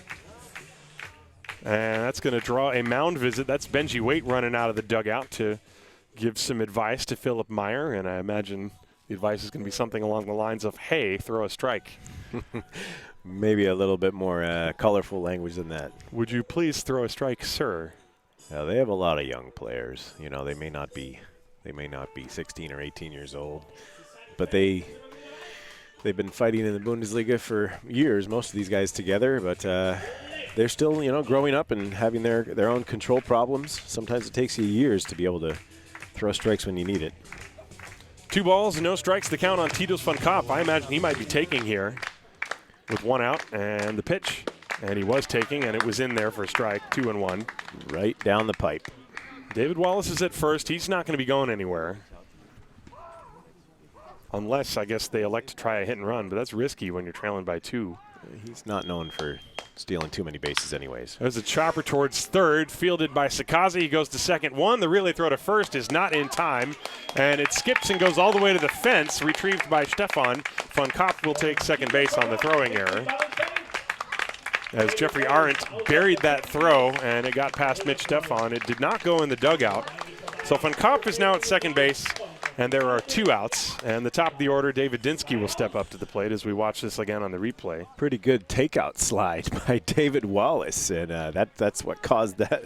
And Tomas Bizon is actually going to go out and argue about that, why it wasn't called a double play. And now I think the umpires are going to talk about it. Well, we just saw the replay. He slid right into second base. That's a clean, aggressive slide. It's what you do in baseball, and broke up the double play. Well, the 3 umpires are going to decide whether the game is over or not. Can you show it again one more time? Yeah, we can watch it again. Let's take a look at this again. Well, you're allowed to slide as long as you slide directly into second base. Right? You can't do the old school take him out. And you see he did. Arendt was on the base. Yeah. And actually Arendt was in front of the base, it looked like. I don't know what. And now they're going to talk to Paco Garcia. They have not made a call yet, but how can they consider this anything but? I mean, he slid right into the bag. There's almost no way he could have. They're going to call him out. They're calling him out. This is too much. That ends the game. Well, they called him out, so the game is over. That is, Let's look at that again. I disagree with this call by the umpires. You can't get it right all the time, but this is an ugly way to end the game. We have the option of looking at a replay as well, and they do not. But looking at it, Arendt was actually it appears that he's in front of he's almost in front of the base. There's nowhere for Van Kopf to go, and he slid into second base. Unless they're saying that he slid too far to the home plate side. Or if he slid too late. He kind of went right on top of the bag. But this is a strange way to end your regular season for the Disciples. Well, losing the game 3-1 on a called double play. Yeah. At second base. Let's look at it one more time in slow motion. I'm going to put it on one more time for you to see. This is the same play. This is it in slow motion. Final score is 3-1. Regensburg has won, but just to take a look at it.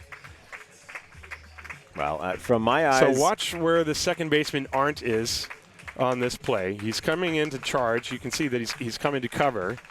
The throw is a little bit to the inside. He's on the base, and Van Kopf had to go for the bag, and Arendt was in front of the bag. And they called Titus Van Kopf out for interference at second base, and that's how this ball game ends. David Wallace. Excuse me, yes, David Wallace. No, that's Titus Van Kopf. That was Van Kopf, who had replaced Wallace on the fielder's choice. And so the game ends. I called that a clean, aggressive slide, but umpires disagreed. Well, the final home game is in the books. The Buchbinder Legionäre have won by a score of 3-1. 3 runs, 6 hits, no errors for the Legionnaire. 1 run, 3 hits, and 1 error for the Haar Disciples. And the save will go to Philip Meyer. The losing pitcher, Lewis Cohen, in a very, very good performance. The winner will be Benjy Waite. And that's it for us. Tim, thanks for joining me. Good to be here again, and we'll see what happens next for the Disciples. Yep, I think that the playdown games, I will actually be out of town, so I won't be able to broadcast them. I'm not sure when they are. I think it's first weekend in July, and I'm gone those first 3 weekends anyway. So this very likely is my final broadcast of the year, so I'd like to thank those of you that tuned in. And be sure to tune in again next year for Haar Disciples Baseball. This has been Haar Disciples Baseball präsentiert vom Gesundheitsunternehmen MSD. Bye-bye.